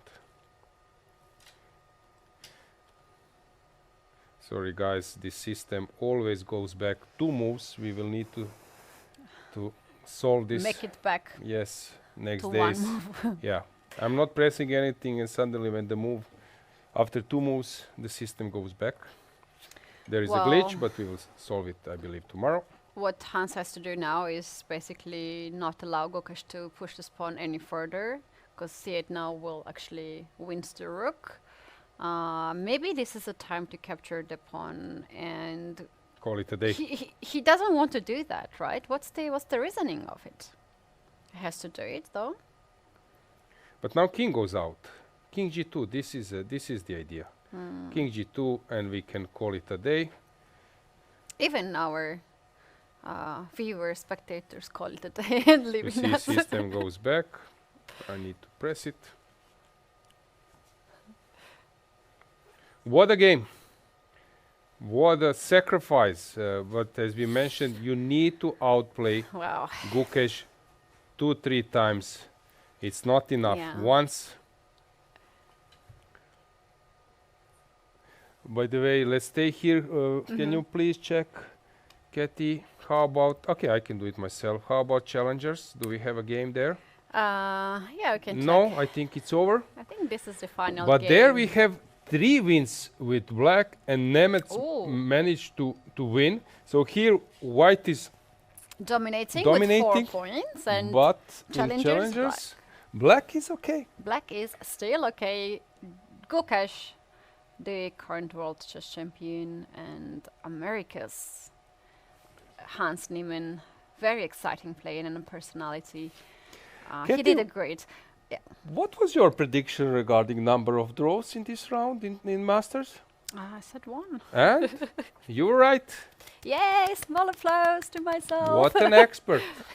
Yeah, 1 draw. But I thought it would be another board, but it's okay. Now I you want take to it be as- like, you Yes. sound You know, like you want I to would be lose perfect. this game even when I saw this 93 when Hans played 93. What a brilliant sacrifice. We have to shout out to him.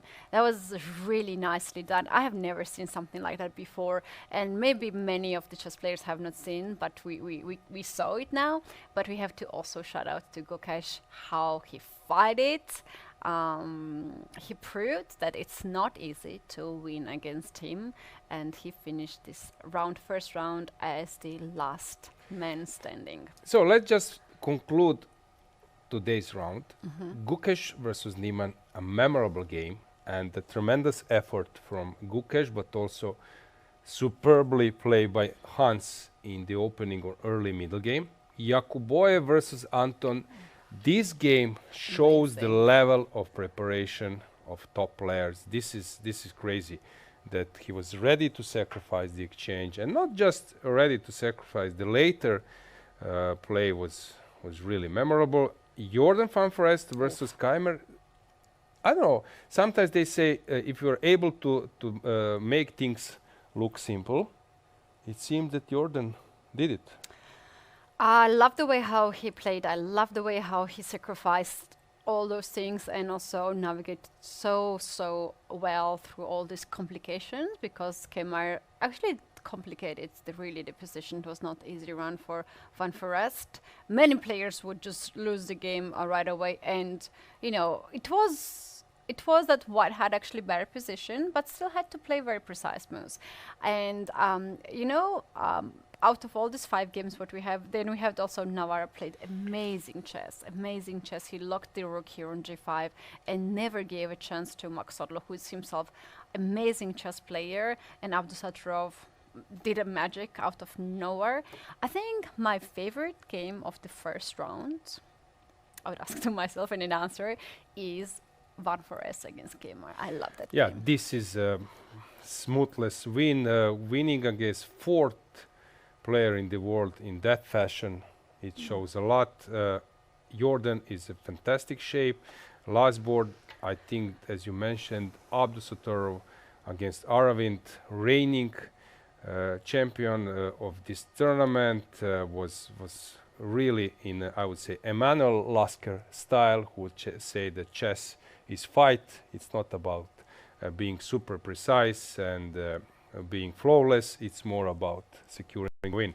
And if we switch to challengers, there we can say that Divya respected Benjamin Gledura a bit. That game was in a like old-fashioned style, Kasbar structure, but Jufa versus Herbeck, that h4, 5 h4 was really, really great. But Eugenia played so nicely. She did everything to get advantage on the board, and she had it. But then his opponent did a magic. I still don't know what he has done. He somehow brought all the pieces on the board. I had like this vision that he was bringing more and more pieces, even outside of the board. He activated his pieces. Then he sacrificed the rook on h1, locked the position there, and outplayed his opponent. I love the way how Nemeth played in this game, and I would say this game was my favorite in Challengers. Yeah, game of the round in Challengers group. Check it once again yourself if you haven't done it. Regarding Finek versus Bjerre, very impressive opening preparation by Jonas, but also Finek is a player who can save worse position, and last board was a true game. Ganguly versus Bertsen, that rook g7 sacrifice with a one tiny flaw, queen f6 sacrifice, which was missed by Ganguly. Yeah, but that's chess.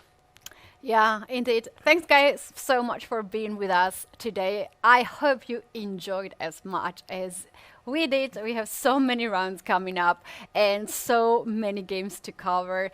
Thank you very much once again. Come back tomorrow at 3 p.m. Central European Time. Thank you, Aloysia, for the expert commentary and being so cool co-host. Always enjoy to do commentary with you.